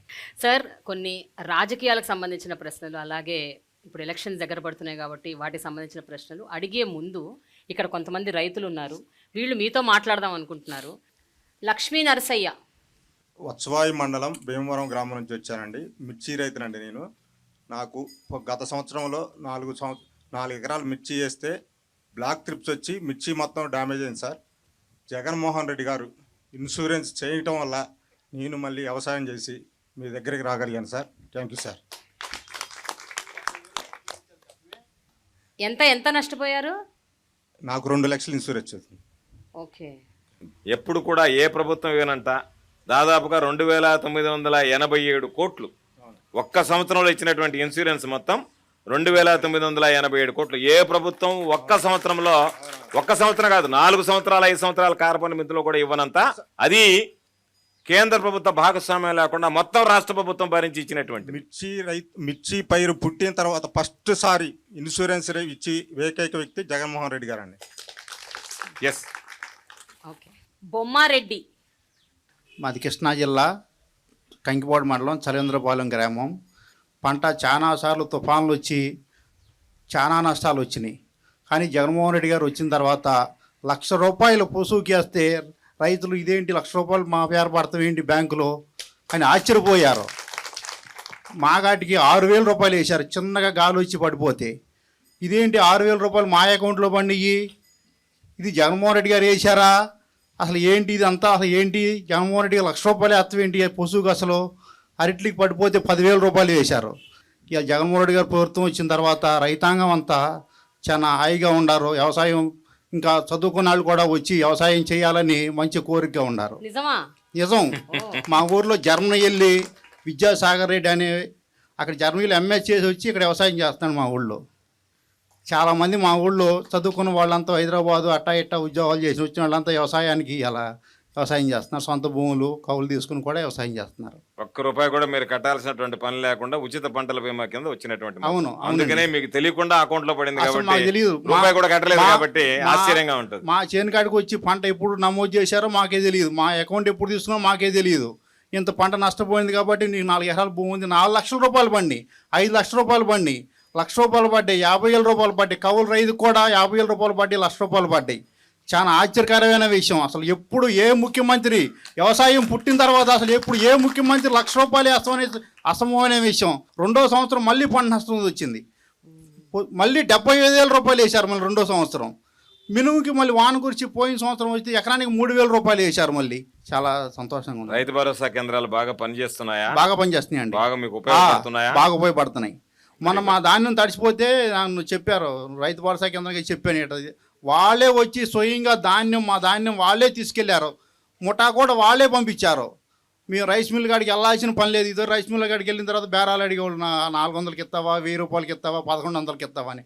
నాకేం సంబంధం అయ్యా, నేను ఎందుకు వస్తానయ్యా, నాకేం సంబంధం, మీరు తీసుకెళ్ళి మీరే అమ్మండి అయ్యా అని చెప్పాను నేనే. ఆ సిస్టమ్ తీసుకొచ్చినటువంటి వాడు జగన్మోహన్ రెడ్డి గారు. మీరు నేరుగా వెళ్ళావా, నీ కాటా వేయించుకున్నావా, అయిపోయింది నీ పని, నువ్వు వెళ్ళిపో, దాని మీదనే రాస్తాడు, నువ్వు ఎక్కడికి వెళ్ళాల్సినటువంటి పని లేదని. ఆ బాధ్యత అంతా అధికారులకు తీసుకెళ్లి వాళ్ళే అక్కడ దించుకొని ఇచ్చిన తర్వాత మీ అకౌంట్ లో డబ్బులు. అవునండి. మాది నందిగా మండలం కొండూరు అండి, జగ్గేపేట కాన్స్టిట్యూన్సీ అండి. మీ పేరు? ఎన్టీఆర్ జిల్లా దేవినేని రామారావు అండి. నేను 2020 నుంచి వ్యవసాయం చేస్తున్నానండి. మాకు సొంతం ఒక 20 ఎకరాలు ఉంది. నేను 30 ఎకరాలు మళ్ళీ కౌలుకి చేస్తామండి. మరి 30 ఎకరాలను ప్యాడీ వేస్తాను, ఒక 10 ఎకరాలను మిర్చి వేస్తాను, ఒక 8 ఎకరాలను పసుపు వేస్తామండి. మాకు 2021లో మరి జగన్మోహన్ రెడ్డి గారు మరి పసుపు మరి ఈ క్రాప్ చేసుకున్న తర్వాత మరి ఆ సంవత్సరం మరి 7 ఎకరాలు వేసినా కూడా 7 ఎకరాలకు కూడా ₹7,00,000 మాకు తెలియకుండానే మరి ఆ అకౌంట్లో డబ్బులు పడినాయండి. మరి అలాగనే మరి పోయిన సంవత్సరం మరి మళ్ళీ పసుపు పంట నష్టం వస్తే మరి ₹78,000 ఇచ్చారు ఎకరానికి. మరి అలాగనే పోయిన సంవత్సరం మరి ఈ క్రాప్ ఇన్సూరెన్స్ చేసినా కూడా మరి రైతుల దగ్గర పసుపు పండి కొనలేకపోయినప్పుడు మరి గవర్నమెంట్ చర్య తీసుకొని మార్కెట్ ద్వారా ₹6,800 కొనుగోలు జరిగింది. ఇవాళ రేపు జరగబోయే 24 ఎన్నికల్లో కూడా చిన్నగా రైతులకు కూడా నష్టం ఏమైనా జరిగి ఉంటే జగన్మోహన్ రెడ్డి గారి ఆలోచించి దాని మీద ఒక నిర్ణయం తీసుకుంటారని మా ఆశాభావం వ్యక్తం చేస్తున్నాం. ఆంజనేయులు. నమస్కారం సార్, నా ఎన్టీఆర్ జిల్లా పరిటాల గ్రామం. గత ప్రభుత్వం చంద్రబాబు నాయుడు గారు రుణమాఫీ చేస్తానని మాటిచ్చాడు. రుణమాఫీ చేయకుండా రైతులను మోసం చేశారు. దానివల్ల రైతులు అదనంగా భారం డబ్బు కట్టాల్సి వచ్చింది, చెల్లించాల్సి వచ్చింది. జగన్మోహన్ రెడ్డి గారు రైతు భరోసా కింద 13,500 రూపాయలు తూచ తప్పకుండా ఇస్తున్నారు. మళ్ళీ మన ప్రభుత్వం మరలా ఏర్పడిన తర్వాత రుణమాఫీ చేసే అవకాశాలు ఏమైనా ఉన్నాయా? ప్రభుత్వం ఇది చంద్రబాబు నాయుడు లాగా మాట్లాడేటువంటి ప్రభుత్వం కాదు. బహుశా రైతులకు గుర్తుండి ఉంటుంది, 2014 ఎన్నికలకు ముందు బ్యాంక్ అధికారులు పాపం రైతుల ఇళ్ళ మీద పడ్డట్టు, పాపం ఆ ఇల్లాలు జప్తు చేయడానికి వస్తే అయ్యా 2 వారాలు ఆగండి ఆయన వస్తున్నాడని చెప్పడం. ఆయన ఎవరు అంటే చంద్రబాబు నాయుడు నేరుగా మెడలో ఒక పచ్చకండ వేసుకొని నేరుగా వచ్చి బెల్లగొట్టి 2 ఏళ్ళు చూపించాడు.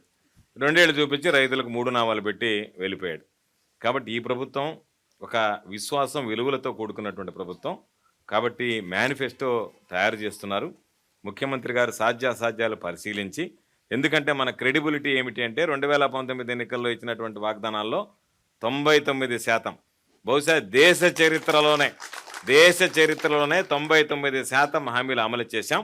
కాబట్టి మరలా అదే విశ్వసనీయతను కొనసాగించే పందాలో అన్ని రకాలైనటువంటితో పాటు రైతుల మీద ప్రత్యేకమైనటువంటి దృష్టి పెట్టి రైతులకు ఎంత మేర మనం సహాయపడగలం అనేటువంటి దాని మీద ముఖ్యమంత్రి గారు ఆలోచన చేస్తున్నాడు. తప్పనిసరిగా మేనిఫెస్టో వచ్చిన వెంటనే రైతులకు సంబంధించి ఏ కార్యక్రమాలు అనేటువంటి కూడా స్పష్టం చేయడం జరుగుతుంది. తప్పనిసరిగా ఈ ప్రభుత్వం రైతు సంక్షేమానికి కట్టుబడి ఉంటుంది అని చెప్పి మాత్రం నేను చెప్పగలను. రవి, మాది గోసాల పెనంలూరు మండలం, కృష్ణా జిల్లా. ముఖ్యమంత్రి జగన్మోహన్ రెడ్డి గారు సుదీర్ఘమైన పాదయాత్రలో కొన్ని హామీలు ఇవ్వడం జరిగిందండి రైతులకి. దాంట్లో భాగంగా ఆర్బీకేలు ఏర్పాటు చేయటం, ఆర్బీకేల ద్వారాగా విత్తనాలు ఇవ్వటం, పంట పండించి అమ్మే వరకు గవర్నమెంటే బాధ్యత తీసుకునే విధంగా ఆయన చర్యలు తీసుకున్నారండి. చాలా సంతోషం. అట్లాగే మా రైతుల తరపున మేము అడుగుతున్నాం సార్, మాకు ఇంకా ఈ రైతులకి ఇంకా మెరుగైన సేవలు ఏమందిస్తారని మేము అడుగుతాం జరుగుతుంది సార్ రైతుల ద్వారా. అన్ని విధాల అంటే మీకు కొంత అవగాహన ఉండి ఉంటుంది. పాదయాత్ర గురించి చెప్పారు. ఇక్కడ ఆయిల్ పామ్ రైతులు ఎవరు లేరేమో తెలియదు నాకు. ఆయిల్ పామ్కి సంబంధించి ఆ రోజు ఆయిల్ ఎక్స్ట్రాక్షన్ రేట్ తెలంగాణతో సమానంగా ఇవ్వండి అంటే జగన్మోహన్ రెడ్డి గారు తెలంగాణతో సమానంగా ఓఈఆర్ ఇచ్చాం. దానితో పాటు ఆ తేడా ఏదైతే ఉందో తెలంగాణకి ఆంధ్ర రాష్ట్రానికి ఆ మొత్తం డబ్బులు రైతులకి, ఆయిల్ పామ్ రైతులకి ఇచ్చాడు గతంలో ఉన్నటువంటివి. కాబట్టి రైతులకు సంబంధించి ఎక్కడ మనం ప్రభుత్వ జోక్యం అవసరమవుతుందో, ప్రభుత్వం ద్వారా రైతులకు ఏ విధంగా అండగా నిలవాలనుకున్నాడో 100% అన్ని విధాల, అన్ని విషయాల్లో, అన్ని స్థాయిల్లో ఖచ్చితంగా రైతాంగానికి అండగా నిలవడం జరుగుతుంది. ఓకే.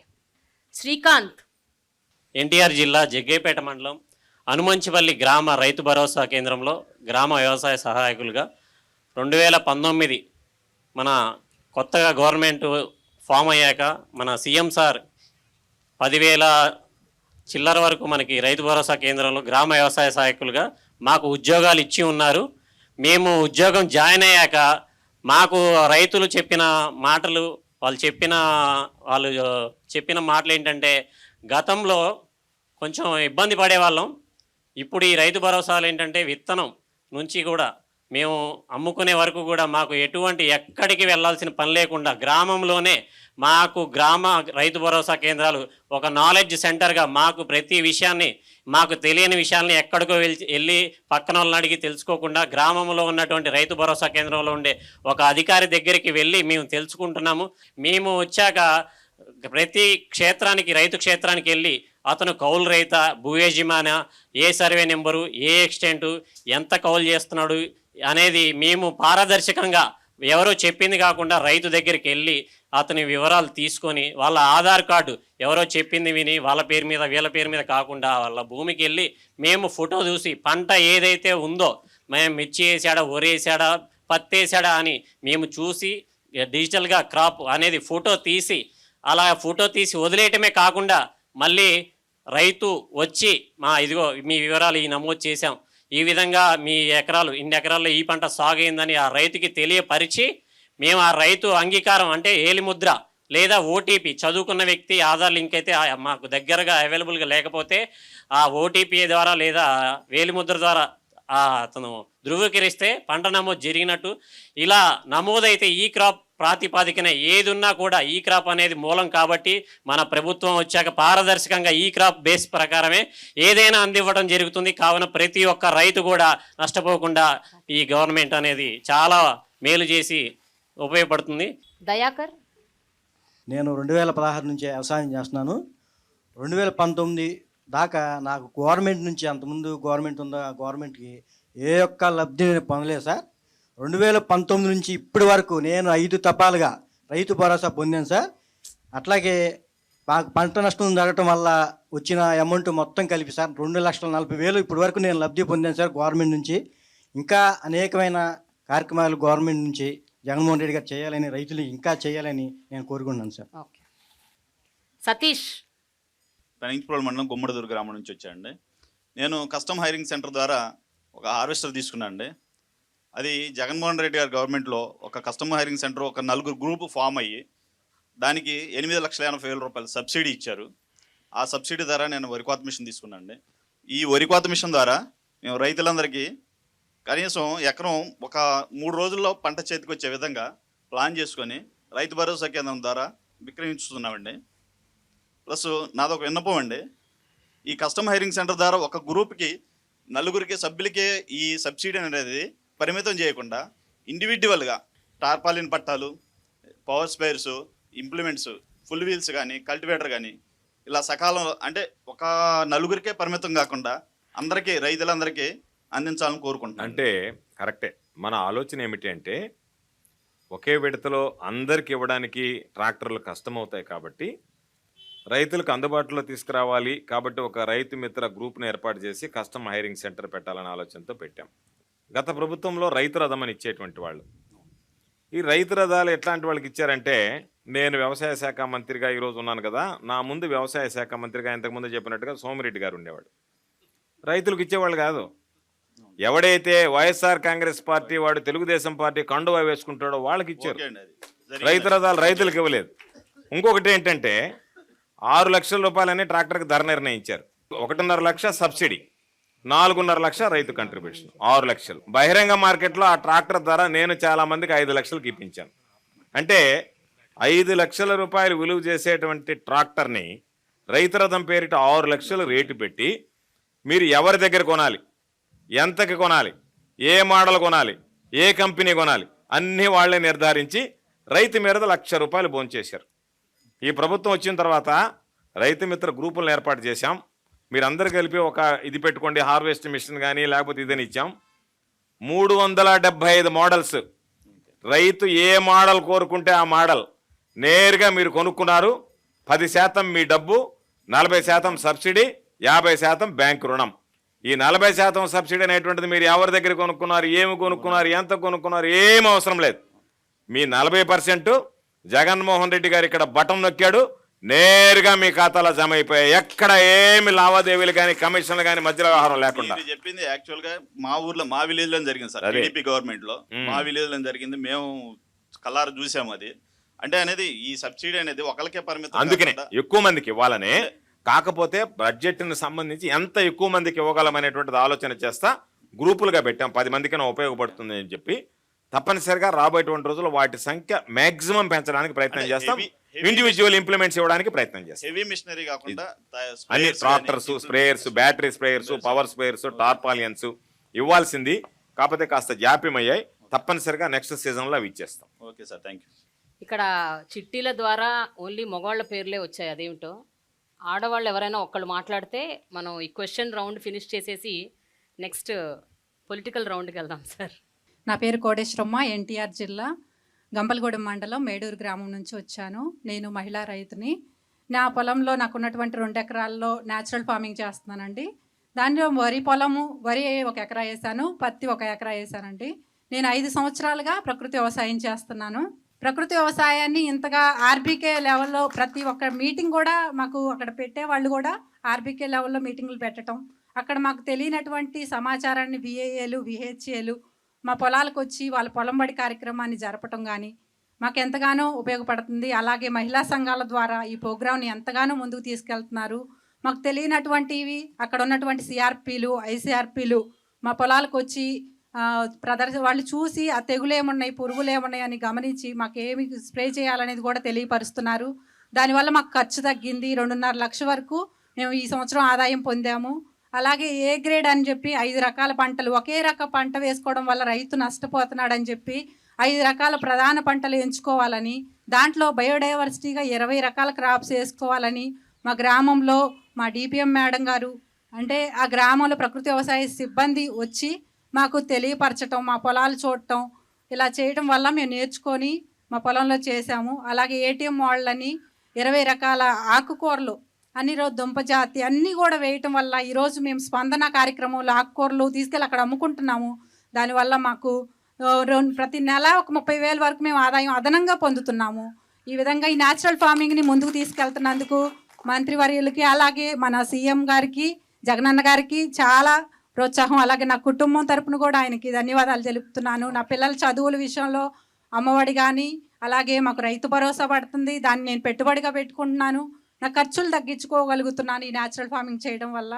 మీ అందరికీ నా ధన్యవాదాలు సార్. మీకు ముఖ్యంగా ధన్యవాదాలు సార్. Thank you. కోటేశ్వరమ్మ గారు ఒక మాట చెప్పారు, వాల్యుబుల్ పాయింట్. సాధారణంగా ఏటీఎం అంటే ఎనీ టైం మనీ, అంటే 24 గంటలు 365 రోజులు డబ్బు వచ్చేది. ఆ మోడల్ ఆమె ఎంచుకున్నటువంటి మోడల్. సాధారణంగా మనం చాలామంది ఖరీఫ్, రబీ అని రెండే తెలుసు, 3 ఉండే సీజన్స్, ఖరీఫ్, రబీ, జైద్. 3 సీజన్లలో ఎప్పుడు కావాలన్నా సరే వేసినటువంటి పంటల్లో ఒక పంట ఆగిపోతే రెండో పంట మళ్ళీ అందుబాటులోకి వస్తుంది. కాబట్టి రైతులకి పని అంటే మంచి వాతావరణంలో పని చేసుకోవడం, మంచి ఉత్పత్తి, డబ్బు, దానితో పాటు గిట్టుబాటు ధర, ఇవన్నీ ఉండేటువంటి మోడల్ ఏటీఎం మోడల్ ఎంచుకునేది. కాబట్టి హ్యాపీగా చాలామంది ఈరోజు ఏటీఎం మోడల్ పట్ల వస్తున్నారు. చాలా సంతోషం అమ్మా, నువ్వు న్యాచురల్ ఫార్మింగ్ గురించి చాలా బాగా చెప్పావు. నీ ప్రశ్నే ఇందాక మన ప్రేమ గారు అడిగిన దానికి సమాధానం. అంటే ఈ రాష్ట్రంలో న్యాచురల్ ఫార్మింగ్ ఏ విధంగా ఉందని చెప్పడానికి 3,600 రైతు భరోసా కేంద్రాలు దాన్ని విస్తరించాం. త్వరలో మొత్తం మన దగ్గర ఉన్న 10,778 కేంద్రాలు మొత్తం రాష్ట్ర వ్యాప్తంగా కూడా దాన్ని విస్తరించడానికి ప్రయత్నం చేస్తున్నాం. Very good. నాకు చాలా హ్యాపీగా ఉంది కోటేశ్వరమ్మ మీరు మాట్లాడుతుంటే. ప్రతి ఆర్బీకేలో కూడా ఇది ఒక ఫార్మర్ సైంటిస్ట్ని తీసుకొస్తున్నారు, మెంటర్స్ని తీసుకొస్తున్నారు, ఒక అకాడమీని తీసుకొచ్చారు. ఈ జగన్ గారి ప్రభుత్వంలోనే ఇదంతా జరుగుతుందని చెప్పుకోవడానికి మేము ఎంతో సంతోషిస్తున్నాం మేడం. దానికి సంబంధించి ఈ దేశంలో ఎక్కడా లేదు, ప్రపంచంలో కూడా ఎక్కడా లేదు. న్యాచురల్ ఫార్మింగ్ మీద యూనివర్సిటీ తీసుకురావాలనేటువంటి ఆలోచన ఉంది ఈ రాష్ట్రానికి. ముఖ్యమంత్రి గారికి యూనివర్సిటీని తీసుకురావాలనే ఆలోచన. సార్ ఇప్పుడు కాస్త రాజకీయాలు మాట్లాడుకుందాం. సార్ సర్వేపల్లి నియోజకవర్గం మీ అడ్డా, మీరు అక్కడి నుంచి గెలుస్తూ వస్తున్నారు. అండ్ కాకపోతే ఈసారి ఏదో చాలా టఫ్ ఫైట్ లాగా ఉన్నట్టుంది. కాంగ్రెస్ నుంచి చిత్తూరు వెంకటశేషారెడ్డి, తెలుగుదేశం పార్టీ నుంచి ఆనం వెంకటరమణారెడ్డి, ఇద్దరు చాలా స్ట్రాంగ్ కంటెస్టెంట్స్. మీకు ఏమనిపిస్తుంది సార్ ఈసారి ఎలక్షన్ ఎలా ఉండబోతుంది? ఎలక్షన్లో నేను ఎప్పుడూ టెన్షన్ ఫీల్ గాను. నేను పోటీకి సిద్ధపడ్డ తర్వాత నా మీద ఎవరు పోటీ చేస్తారనేది నేను ఆలోచన నేను పోటీ చేయాలని నిర్ణయం తీసుకున్నా. నేను పోటీ చేస్తాను. నాకు ప్రజల పట్ల అచంచలమైనటువంటి నమ్మకం, విశ్వాసం ఉంది కాబట్టి నన్ను గెలిపిస్తారని నేను నా ప్రత్యర్థిని గురించి ఎప్పుడూ ఆలోచన చేయను. జగన్మోహన్ రెడ్డి గారి పక్కన ఎంతమంది చేరినా జగన్మోహన్ రెడ్డి గారు 1 అనే సంఖ్య ఉన్నన్ని రోజులు ఎన్ని సున్నాలు చేరినా వాటికి ఆ విలువ పెరుగుతూ పోతూ ఉంటుంది ఆ సంఖ్యకి. అందుకని జగన్మోహన్ రెడ్డి గారి పక్కన జగన్మోహన్ రెడ్డి గారి బీఫామ్తో నిలబడేటువంటి ప్రతి ఒక్కడికి ఆ విలువ కలుస్తుంది. కాబట్టి ఆ విలువ జోడింపు ద్వారా అందరూ మరలా ఈరోజు మనం అనుకున్నట్టుగా 150 మంది అనుకున్నాం. నా లెక్క ప్రకారం 175 మంది గెలిచినా కూడా పెద్ద ఆశ్చర్యపడాల్సినటువంటి అవసరం లేదు. ఓకే సార్, మీ నియోజకవర్గంలోని ప్రతిపక్ష నేత సోమిరెడ్డి చంద్రమోహన్ రెడ్డి, ఆయన కొన్ని దఫాలుగా ఆయన తెలుగుదేశం గవర్నమెంట్ ఉన్నప్పుడు అగ్రికల్చర్ మినిస్టర్గా చేశారు. ఆయనకు అగ్రికల్చర్ మీద ఉన్నంత పట్టు ఎవరికీ లేదు అని ఆయన మీద ఆయనకున్న ఒక ఆత్మవిశ్వాసం. మీరు ఒక అగ్రికల్చర్ మినిస్టర్గా మీకు అంత సత్తా లేదు అన్నది ఆయన ఒపీనియన్. అలాగే మీ మీద చాలా ఎలిగేషన్స్ చేస్తారు ఆయన. మీరు భూ కబ్జాలు చేశారని, మీరు మాఫియా అని రకరకాలు అంటూ ఉంటారు ఆయన. అలాగే అగ్రికల్చర్ విషయంలో, వ్యవసాయం విషయంలో నిజంగా వైఎస్ఆర్సీపీ గవర్నమెంట్ పెద్దగా చేసింది ఏమీ లేదు అని ఆయన చాలా సందర్భాల్లో కొట్టిపడేశారు. ఇప్పుడు వ్యవసాయం తెలిసినటువంటి వ్యక్తి అయితే వ్యవసాయంలో ఏం జరుగుతుందనేటువంటిది గమనించగలడు. వ్యవసాయం పట్ల ఏమాత్రం అవగాహన లేనటువంటి వాడు సోమిరెడ్డి. ఆయన ఇంటి పక్కనే నకిలీ ఎరువులు కుంభకోణం జరిగింది. రైతులకు సంబంధించినటువంటి ఎరువులు కుంభకోణంలో సూత్రధార ఆయన. కాబట్టి ఒక వ్యవసాయ శాఖ మంత్రిగా పనిచేసేటువంటి వాడే రైతులకు నకిలీ ఎరువులు అమ్మినటువంటి వాడు. నేను అడుగుతున్నా సోమిరెడ్డిని. ఈరోజు నేను అనేక రకాలైనటువంటి చెప్పాం. ఆర్బీకే వ్యవస్థను గురించి చెప్పాం, ఫ్రీ క్రాప్ ఇన్సూరెన్స్ గురించి చెప్పాం, రైతులకు ఇన్పుట్ సబ్సిడీని గురించి చెప్పాం. అదేవిధంగా ఈరోజు మనం చేస్తున్నటువంటి అగ్రి ల్యాబ్స్ని గురించి చెప్పాం, ఫార్మ్ మెకనైజేషన్ గురించి చెప్పాం, మేము కమిషన్లు లేకుండా చేసినటువంటి పనుల గురించి చెప్పాం, స్టెబిలైజేషన్ ఫండ్ గురించి, అనేక రకాలైనటువంటి వాటి అగ్రి ల్యాబ్స్ని గురించి, పొలం బడుల గురించి, అన్నిటిని గురించి మనం మాట్లాడుకున్నాం, ఈరోజు డిస్కస్ చేసాం. తెలుగుదేశం పార్టీ జీవితంలో సోమిరెడ్డి వ్యవసాయ శాఖ మంత్రిగా ఒక్క కార్యక్రమం ఈరోజు మనం చేసినటువంటి కార్యక్రమాల్లో నేను నెరవేర్చానని చెప్పేటువంటి దమ్ము, ధైర్యం సోమిరెడ్డికి ఉందనేటువంటిది ఈ మాటా మంత్రి కార్యక్రమం ద్వారా నేను సవాల్ విసురుతున్నా. ఇప్పటికే చెప్పా, చంద్రమోహన్ రెడ్డి లాంటి వాడు సరిపోడు, చంద్రబాబు నాయుడికి నేను వస్తా, తేదీ వేదిక సమయం నువ్వు ప్రకటిస్తే రాష్ట్రంలో నీ హయాంలో జరిగినటువంటి వ్యవసాయ రంగంలో వచ్చినటువంటి మార్పులు, మేము చేసినటువంటి అభివృద్ధి రైతులకు సంబంధించి చర్చించడానికి నేను సిద్ధంగా ఉన్నాను అంటే, నేనేమి ఈరోజు వ్యవసాయ శాఖ మంత్రిగా ఉన్నా, చంద్రబాబు నాయుడు ఓడిపోయినటువంటి ముఖ్యమంత్రి, మా ఇద్దరి స్థాయి ఒకటే దాదాపుగా. కాబట్టి ఈరోజు చంద్రబాబు నాయుడు కనుక వస్తే నేను సిద్ధంగా ఉన్నా, రైతుల సమక్షంలోనే తేల్చేద్దాం ఏ ప్రభుత్వం ఏ విధంగా పనిచేసింది అనేటువంటి దానికి. మరలా ఈరోజు చంద్రబాబు నాయుడికి ఈ కార్యక్రమం ద్వారా ఒక ఛాలెంజ్ విసురుతున్నా, మీరు వస్తే రైతులకు మీ హయాంలో ఏం జరిగిందో మా హయాంలో ఏం జరిగిందో అని చెప్పచ్చు. కాబట్టి దాని మీద అవగాహన లేనటువంటి వాడు, కేవలం విమర్శలకే పరిమితమైనటువంటి వాడు మాటలు మాట్లాడేటువంటి మాటలను పట్టించుకో. ఈ ప్రభుత్వం ఏమి చేసింది అనేటువంటిది ప్రతి ఒక్క రైతుకి తెలిసినటువంటి విషయం. సోమిరెడ్డి సర్టిఫికేట్, చంద్రబాబు సర్టిఫికేట్ ఇలాంటి డిస్కషన్ డిబేట్ ఏమన్నా జరగాలంటే అది ఎలక్షన్స్ ముందే జరగాలి కదా సార్. ఇప్పుడు జరగాలనే కదా దాదాపుగా 4 రోజుల నుంచి 2 నెలల నుంచి పిలుస్తూనే ఉన్నాం. అనేక వేదికల మీద నుంచి పాత్రికేయుల సమావేశం పెట్టి పిలిచాం. దానికి చంద్రబాబు నాయుడు కనీసం వస్తాడా రాడో కూడా స్పందించడం లేదు. కాబట్టి చంద్రబాబు నాయుడుకి అంత ధైర్యం ఉంటే రమ్మనండి, మాట్లాడమనండి, చర్చిద్దాం, రైతులందరి సమక్షంలోనే చర్చిద్దాం. వాస్తవాలు ప్రజలు రైతులు తెలుసుకుంటారు. సార్ నాకు ఒక అబ్జెక్షన్ ఉంది సార్ ప్రస్తుత రాజకీయాల మీద. ఒక 2 దశాబ్దాలుగా రాజకీయాలు క్షీణిస్తూ వస్తున్నాయి. ఒక దశాబ్ద కాలంగా మరీ దారుణంగా తయారయ్యాయి. వ్యక్తిగత దూషణలు, అనవసరమైన పదజాలంతో ఏది పడితే అది మాట్లాడటం, స్టేజ్ ఎక్కారంటే అసలు ఇంకా బూతులే సార్, నోటికి ఏదొస్తే అది మాట్లాడుతున్నారు. అన్ని రాజకీయ పార్టీలు అలాగే ఉన్నాయి. సో దీని గురించి మీరు ఏమంటారు సార్?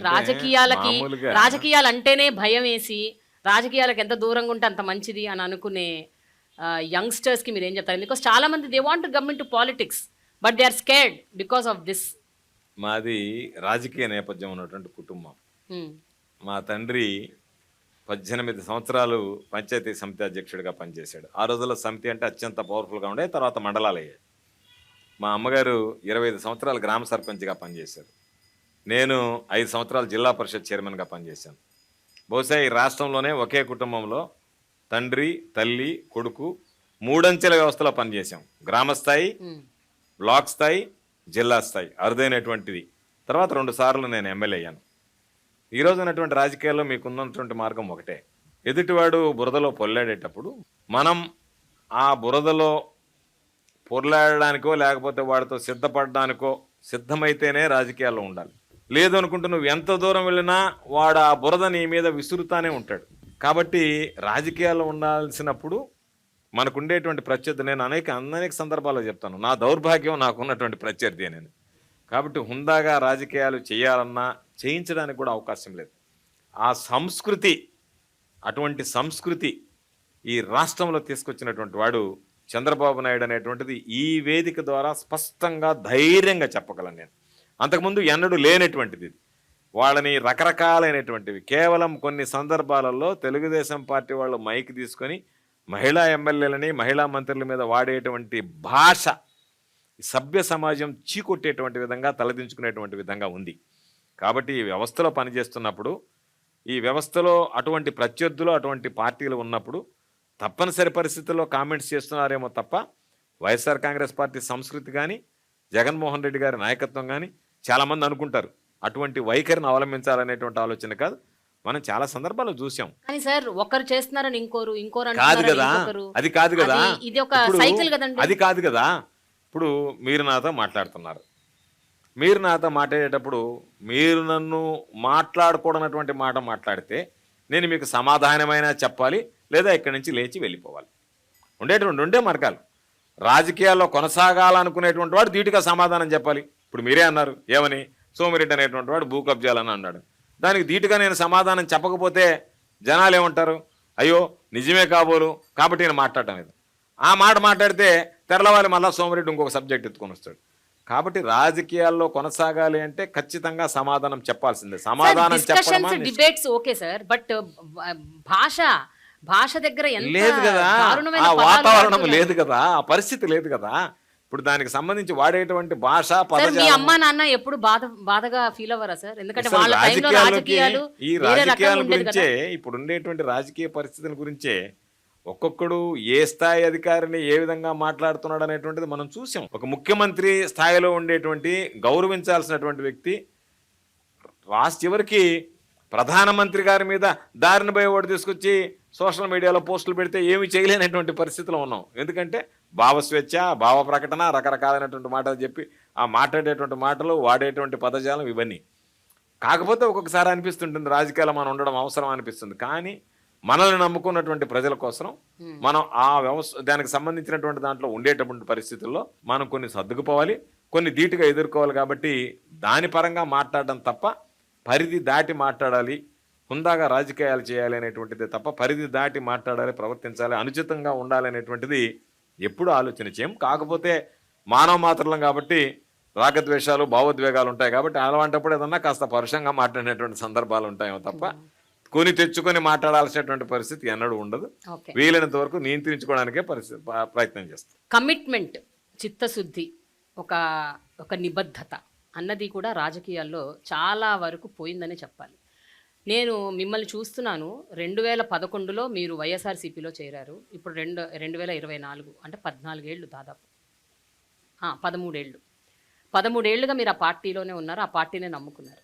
కానీ గత కొంతకాలంగా చూసుకుంటే 5-6 ఏళ్ళుగా, 7-8 ఏళ్ళుగా ఇక్కడి నుంచి అక్కడికి, అక్కడి నుంచి ఇక్కడికి, ఆ పార్టీ నుంచి ఈ పార్టీ, ఈ పార్టీ నుంచి మంత్రి పదవి ఇవ్వలేదని ఒకళ్ళు, లేకపోతే నన్ను గుర్తించలేదని ఒకళ్ళు, నియోజకవర్గానికి టికెట్ ఇవ్వలేదని మరొకళ్ళు, ఈ రకంగా పార్టీ ఫిరాయింపులు చేస్తున్నారు. దీని గురించి మీరు ఒపీనియన్ సార్. అండ్ ఈ సందర్భంగా ఈ ఎలక్షన్స్లో మీ పార్టీ నుంచి చాలామంది వెళ్ళిపోయారు, తెలుగుదేశం పార్టీ నుంచి మీ పార్టీలో కూడా చాలామంది వచ్చారు. ఎలా సార్ ఇలా పార్టీ ఫిరాయింపులు జరగడం ఎలా నమ్ముతారు మీరు? ఫస్ట్ ప్రశ్న ఏంటంటే, నేను 2011 నుంచి వైఎస్ఆర్ కాంగ్రెస్ పార్టీలో ఉన్నాను. దాదాపుగా 13 సంవత్సరాలు పూర్తయింది. ఇది 14వ సంవత్సరం.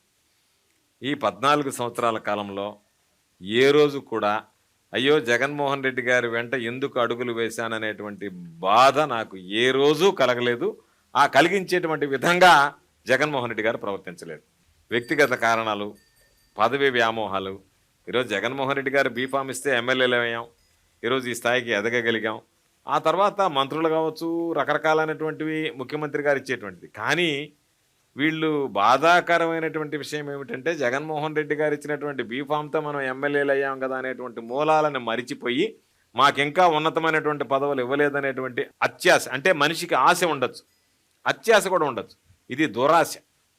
దురాశకి వెళ్ళిపోయేటువంటి వాళ్ళు తప్ప అత్యాశ ఉన్నటువంటి వాళ్ళు ముఖ్యమంత్రి గారి దగ్గరికి వెళ్ళి నేను ఆశపడుతున్నాను, నాకు ఈ పదవి ఇవ్వమని కూడా తప్పలేదు. ఆశపడడం తప్పలేదు, అత్యాశపడడం తప్పలేదు. ఈ దురాశ పడినటువంటి వాళ్ళు నిలవలేక దుర్మార్గంగా వెళ్ళిపోతున్నారు. కాబట్టి దురాశ పరుల గురించి మనం పట్టించుకోవాల్సినటువంటి అవసరంలే. నేను మరలా మీకు చెప్తున్నా, జగన్మోహన్ రెడ్డి గారి నాయకులను నమ్ముకొని ఏ రోజు రాజకీయాలు చేయాలా, ఏ రోజు పాలన గురించి ఆలోచన చేయాలా. జగన్మోహన్ రెడ్డి గారు నమ్ముకున్నది ప్రజలని. కాబట్టి ఆ ప్రజలు అనేటువంటి వాళ్ళు జగన్మోహన్ రెడ్డి గారిని గుండెల్లో పెట్టుకున్న రోజులు నాయకుల అవసరం అనేటువంటిది పెద్దగా జగన్మోహన్ రెడ్డి గారికి లేదు. ఈ మధ్య చూసాం, కొంతమంది తాత్కాలికంగా విభేదించిన కొద్ది రోజుల్లోనే మరలా జగన్మోహన్ రెడ్డి గారే ముఖ్యమని అన్నారంటే వాళ్ళలో వెంటనే రియలైజేషన్, అరే మనం ఇది కోల్పోయాము, ఇక్కడ కోల్పోయాము అనేటువంటిది గ్రహిస్తున్నారు. కాబట్టి ఇది సమాజమే జగన్మోహన్ రెడ్డి గారిని కోరుకునేటప్పుడు నాయకుల రాకపోకల వల్ల పెద్దగా ఇబ్బంది ఉండదు. జగన్మోహన్ రెడ్డి గారి నాయకత్వానికి ఢోకాను కలగదు. కానీ మీరు ఇప్పుడు ఒక మాట అన్నారు, దురాశ పరులు ఇలా చేస్తారని. సో ఈ దురాశ పరులు అన్ని పార్టీల్లో ఉంటారు కదా. అంటే ఈ పార్టీ నుంచి ఆ పార్టీలోకి వెళ్ళే వాళ్ళు దురాశ పరులు, ఆ పార్టీ దురాశ పరులు ఈ పార్టీలోకి వచ్చారు. సో ఎలా నమ్ముతారు మీరు? ఏ రోజైనా ఒకటి గుర్తుపెట్టుకోండి. ఇప్పుడు ఆ సబ్జెక్ట్ వచ్చింది కాబట్టి చెప్తున్నాం. ఆ పార్టీ వాళ్ళు మా దగ్గరికి వస్తే ఆ పార్టీ అని మేము చూడలేదు.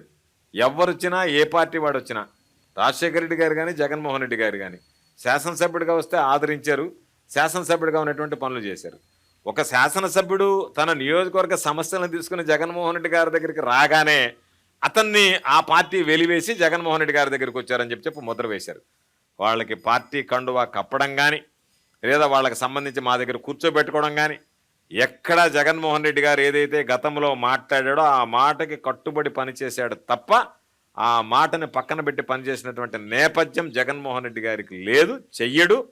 అందుకనే మా దగ్గర నుంచి వాళ్ళు వెళ్ళి కండువాలు కప్పుకున్నారు తప్ప వాళ్ళు వచ్చి మా దగ్గరికి వచ్చి కండువాలు కప్పుకోవడం కానీ ఆ పరిస్థితి రాలేదు. ఈరోజు ఎన్నికలు వచ్చాయి కాబట్టి బహుశా ఎవరెవరికి టికెట్లు ఇవ్వాలనేటువంటిది వాళ్ళ స్థాయిని బట్టి టికెట్లు కేటాయించవచ్చు. జనసేన పార్టీ, తెలుగుదేశం పార్టీ కలిసి పొత్తు పెట్టుకొని మీకు వ్యతిరేకంగా పోటీ చేస్తున్నారు. ఇప్పుడు ఎలక్షన్ చాలా టఫ్ ఫైట్ అని చాలామంది అంటున్నారు. ఈసారి ఎలక్షన్ ఎప్పట్లాగా ఉండబోట్లేదు అన్నది కూడా అన్ని చోట్ల సర్వత్రా వినిపిస్తున్న ఒక మాట. సో జనసేన ఇంపాక్ట్ ఎలా ఉండబోతుంది ఫస్ట్ క్వశ్చన్. దానికి అనుసంధానంగా షర్మిల గారు కూడా ఇప్పుడు ఆంధ్రప్రదేశ్ వచ్చారు, ఇక్కడ రాజకీయం చేస్తున్నారు. సో షర్మిల గారి ఇంపాక్ట్ ఎలా ఉండబోతుంది రాష్ట్ర వ్యాప్తంగా? జనసేన, తెలుగుదేశం, కాంగ్రెస్, షర్మిల గారి నాయకత్వంలో ఇవన్నీ వస్తున్నాయి. ఏమంటారు సార్ మీరు? What you say about this election? సాధారణంగా జనసేనను గురించి ఎంత తక్కువ మాట్లాడుకుంటే అంత మంచిది. ఎందుకంటే ఇప్పుడు ఏ వ్యక్తినైతే నమ్మి ఆయన వెంట నడిచినటువంటి జనం ఉన్నారో, ఎక్కడికి వెళ్ళినా సీఎం సీఎం సీఎం అని చెప్పి పాపం నినదించారో వాళ్ళందరికీ నిద్రపట్టినటువంటి పరిస్థితి ఈరోజు పవన్ కళ్యాణ్ గారు తీసుకొచ్చారు. పవన్ కళ్యాణ్ లాంటి వ్యక్తి రాజకీయాల్లో కొనసాగాల్సినటువంటి అవసరం ఉందా లేదా అనేటువంటిది రేపు ప్రజలు మరలా నిర్ణయిస్తారు. అంటే ఒక పార్టీని పెట్టి కొంతమందిని సమీకరించి ఈ పార్టీని హోల్సేల్గా నేను చంద్రబాబు నాయుడుకి అమ్మేస్తానని చెప్పేటువంటి వ్యక్తి అసలు ఈ రాష్ట్ర రాజకీయాలకు పనికొస్తాడా అనేటువంటిది ప్రజలందరూ కూడా ఆలోచన చేయాల్సినటువంటి సమస్య. 2014లో కానీ, 2019లో కానీ, 2024లో కానీ జగన్మోహన్ రెడ్డి గారు ఒక స్పష్టమైనటువంటి మాట చెప్పాడు. మేము ఎవరితో పొత్తులు ఉండము, మేము ఏకంగా ఒంటరిగా వస్తామని. మేము ఒంటరిగా పోటీ చేస్తున్నాం. ఒక స్పష్టమైనటువంటి వాగ్దానం, ఒక స్పష్టమైనటువంటి సమాధానం, ఒక ప్రతి దాంట్లో ఒక స్పష్టత. ఈవెన్ అప్పీల్లో కూడా ప్రజల దగ్గర నుంచి ఆశీస్సులు అడిగేటప్పుడు కూడా ఒక స్పష్టత. మీ కుటుంబాలకి నా ప్రభుత్వంలో మేలు జరిగింది అని భావిస్తేనే నాకు ఓటు వేయండి అని ఆంధ్ర రాష్ట్ర రాజకీయాల్లో ఒక ముఖ్యమంత్రి స్థాయిలో మొట్టమొదటగా అడిగినటువంటి వ్యక్తి జగన్మోహన్ రెడ్డి గారు. ఇంతవరకు ఎవరు ఆ ప్రయత్నం చేయలేదు. అన్ని పార్టీలు, ఈరోజు తెలుగుదేశం కావచ్చు, జనసేన కావచ్చు, ప్రత్యక్షంగా ఒక జాతీయ పార్టీ కావచ్చు, పరోక్షంగా ఇంకొక జాతీయ పార్టీ కావచ్చు, వీళ్ళందరూ కలిసి వీళ్ళందరి ఆలోచన ఏమిటంటే మేము గెలవాలనేటువంటి ఆలోచన ఎవ్వరిలో లేదు. జగన్మోహన్ రెడ్డి గారిని గద్దెదించాలా, జగన్మోహన్ రెడ్డి గారిని ఓడించాలి. అంటే ఒక వ్యక్తిని ఓడించడానికి ఇంతమంది సమైక్యంగా పనిచేస్తున్నారంటే ఆ వ్యక్తి ఎంత బలవంతుడైతే ఇంతమంది మనందరం కలిసి పోరాడాలనుకుంటాడు. కాబట్టి జగన్మోహన్ రెడ్డి గారి బలం ఏందనేటువంటిది ఈరోజు వీళ్ళ కలయిక, వీళ్ళ అపవిత్ర కలయిక, దీని ద్వారా ప్రజలకు ఒక స్పష్టమైనటువంటి సంకేతం వెళ్తుంది. వీళ్ళు ఎవ్వరు అవసరంలే, జగన్మోహన్ రెడ్డి గారికి మానమండగా నిలుస్తామని జగన్మోహన్ రెడ్డి గారు నమ్ముకున్నది ప్రజల ఆశీస్సులు, ఆ దేవుడి దీవెనలు. కాబట్టి జగన్మోహన్ రెడ్డి గారు ఎవరు ఎన్ని రకాలు వచ్చినా, ఎంతమంది కలిసి వచ్చినా, నేను మరలా చెప్తున్నా 2024లో తిరుగులేనటువంటి విజయాన్ని జగన్మోహన్ రెడ్డి గారు సాధించి మరలా ఈ రాష్ట్రానికి ముఖ్యమంత్రి అవడం ఖాయమనేటువంటి విషయాన్ని ఈ సందర్భంగా తెలియదు. సో షర్మిల గారి ఇంపాక్ట్ కూడా ఉండదంటారు? ఎవరిది పనిచేయదు. షర్మిలమ్మ కానీ ఈరోజు అందరూ తాపత్రయపడుతున్నారు. పాపం పురంధరేశ్వరమ్మ ఒక పక్క, షర్మిలమ్మ ఒక పక్క, పవన్ కళ్యాణ్ ఒక పక్క, వీళ్ళు ఒక పక్క, వీళ్ళకి సంబంధించినటువంటి వీళ్ళతో పాటు మరికొంతమంది వీళ్ళు అందరూ కలిసి ప్రయత్నాలు చేస్తున్నారు. ఏది ఫలించవు, ఏది జరగదు. ప్రజలు అంతిమంగా నిర్ణయం, మామూలుగా మనం వేసుకునే దానికి ఓట్లు వేసుకునే పని అయితే పవన్ కళ్యాణ్ 1 లక్ష ఓట్లు, చంద్రబాబు నాయుడు 1 లక్ష ఓట్లు గుద్దుకొని గెలిచేవి కాదు కదా. ప్రజలు వేస్తే మనల్ని పంపిస్తారు. కాబట్టి మొన్నటిదాకా ఏమన్నాడు, ఎవడరా నన్ను అసెంబ్లీలోకి ఆపేదన్నాడు. ఎవడు ఆపాడు? ప్రజలు ఆపారు. మొన్న ఎవరు బానికుండా ఆపారు? ఎవడు ఈసారి నన్ను ఆపుతాడంటే మొన్న ఎవడు ఆపారు? వాళ్ళే ఆపుతారు. నన్ను ఎవడు ముఖ్యమంత్రి కానికుండా ఆపుతాడంటే నువ్వే ముఖ్యమంత్రి కానికుండా ఆపుకున్నావు, చంద్రబాబు నాయుడుకి అమ్ముడు పోయావు. కాబట్టి ఎవడరా నన్ను ఆపుతాడు, ఎవడరా నన్ను ముఖ్యమంత్రిని కానివాడంటే నువ్వు ముఖ్యమంత్రిని కానికుండా చేసుకున్నావు, నిన్ను బానికుండా ప్రజలు ఆపారు. రేపు కూడా నేను ప్రజలు ఆపుతారు. మరలా ముఖ్యమంత్రివి కాలేవు, ముఖ్యమంత్రి కాకుండా నువ్వే ఆ స్థానాన్ని వదులుకున్నావు, ఎమ్మెల్యే స్థానాన్ని ప్రజలు నిన్ను బానికుండా ఆపుకుంటారు. కాబట్టి వీళ్ళ స్లోగన్లో వీళ్ళని గురించి పెద్దగా పట్టించుకోవాల్సినటువంటి పనిలే. వీళ్ళేదో పాపం రాజకీయాలు ఏదో కాల్ షీట్లు తీసుకొని వచ్చి మీటింగ్లు మాట్లాడిపోయినంత సులభం కాదు. ప్రజల్లో ఉండి ప్రజలతో మమేకమే సేవ చేయడం అనేటువంటిది అది జగన్మోహన్ రెడ్డి గారికి సాధ్యపడింది. జగన్మోహన్ రెడ్డి గారిని ప్రజలు తిరిగి కోరుకునేటువంటి పరిస్థితులు ఉన్నాయి. జగన్మోహన్ రెడ్డి గారి గురించి ఇంత చెప్తున్నారు కదా మీరు, ఒక ముఖ్యమంత్రిగా, అలాగే ఒక నార్మల్ ఒక వ్యక్తిగా, ఒక హ్యూమన్గా మీకు ఆయనలో బాగా నచ్చే అంశం ఏమిటండి? అంటే ఒక నాయకుడిగా ఏం నచ్చుతుంది, ఒక నార్మల్ పర్సన్గా ఏం నచ్చుతుంది చెప్పండి. మనిషి ఒక మాట ఇచ్చాడు అంటే దానివల్ల వ్యక్తిగతంగా ఎంత నష్టపోవడానికైనా సిద్ధపడతాడు తప్ప ఆ మాట వెనక్కి తీసుకోవడానికి ఇష్టపడడు అనేటువంటిది ప్రథమంగా ఆయన దగ్గర ఉన్నటువంటి నైజం.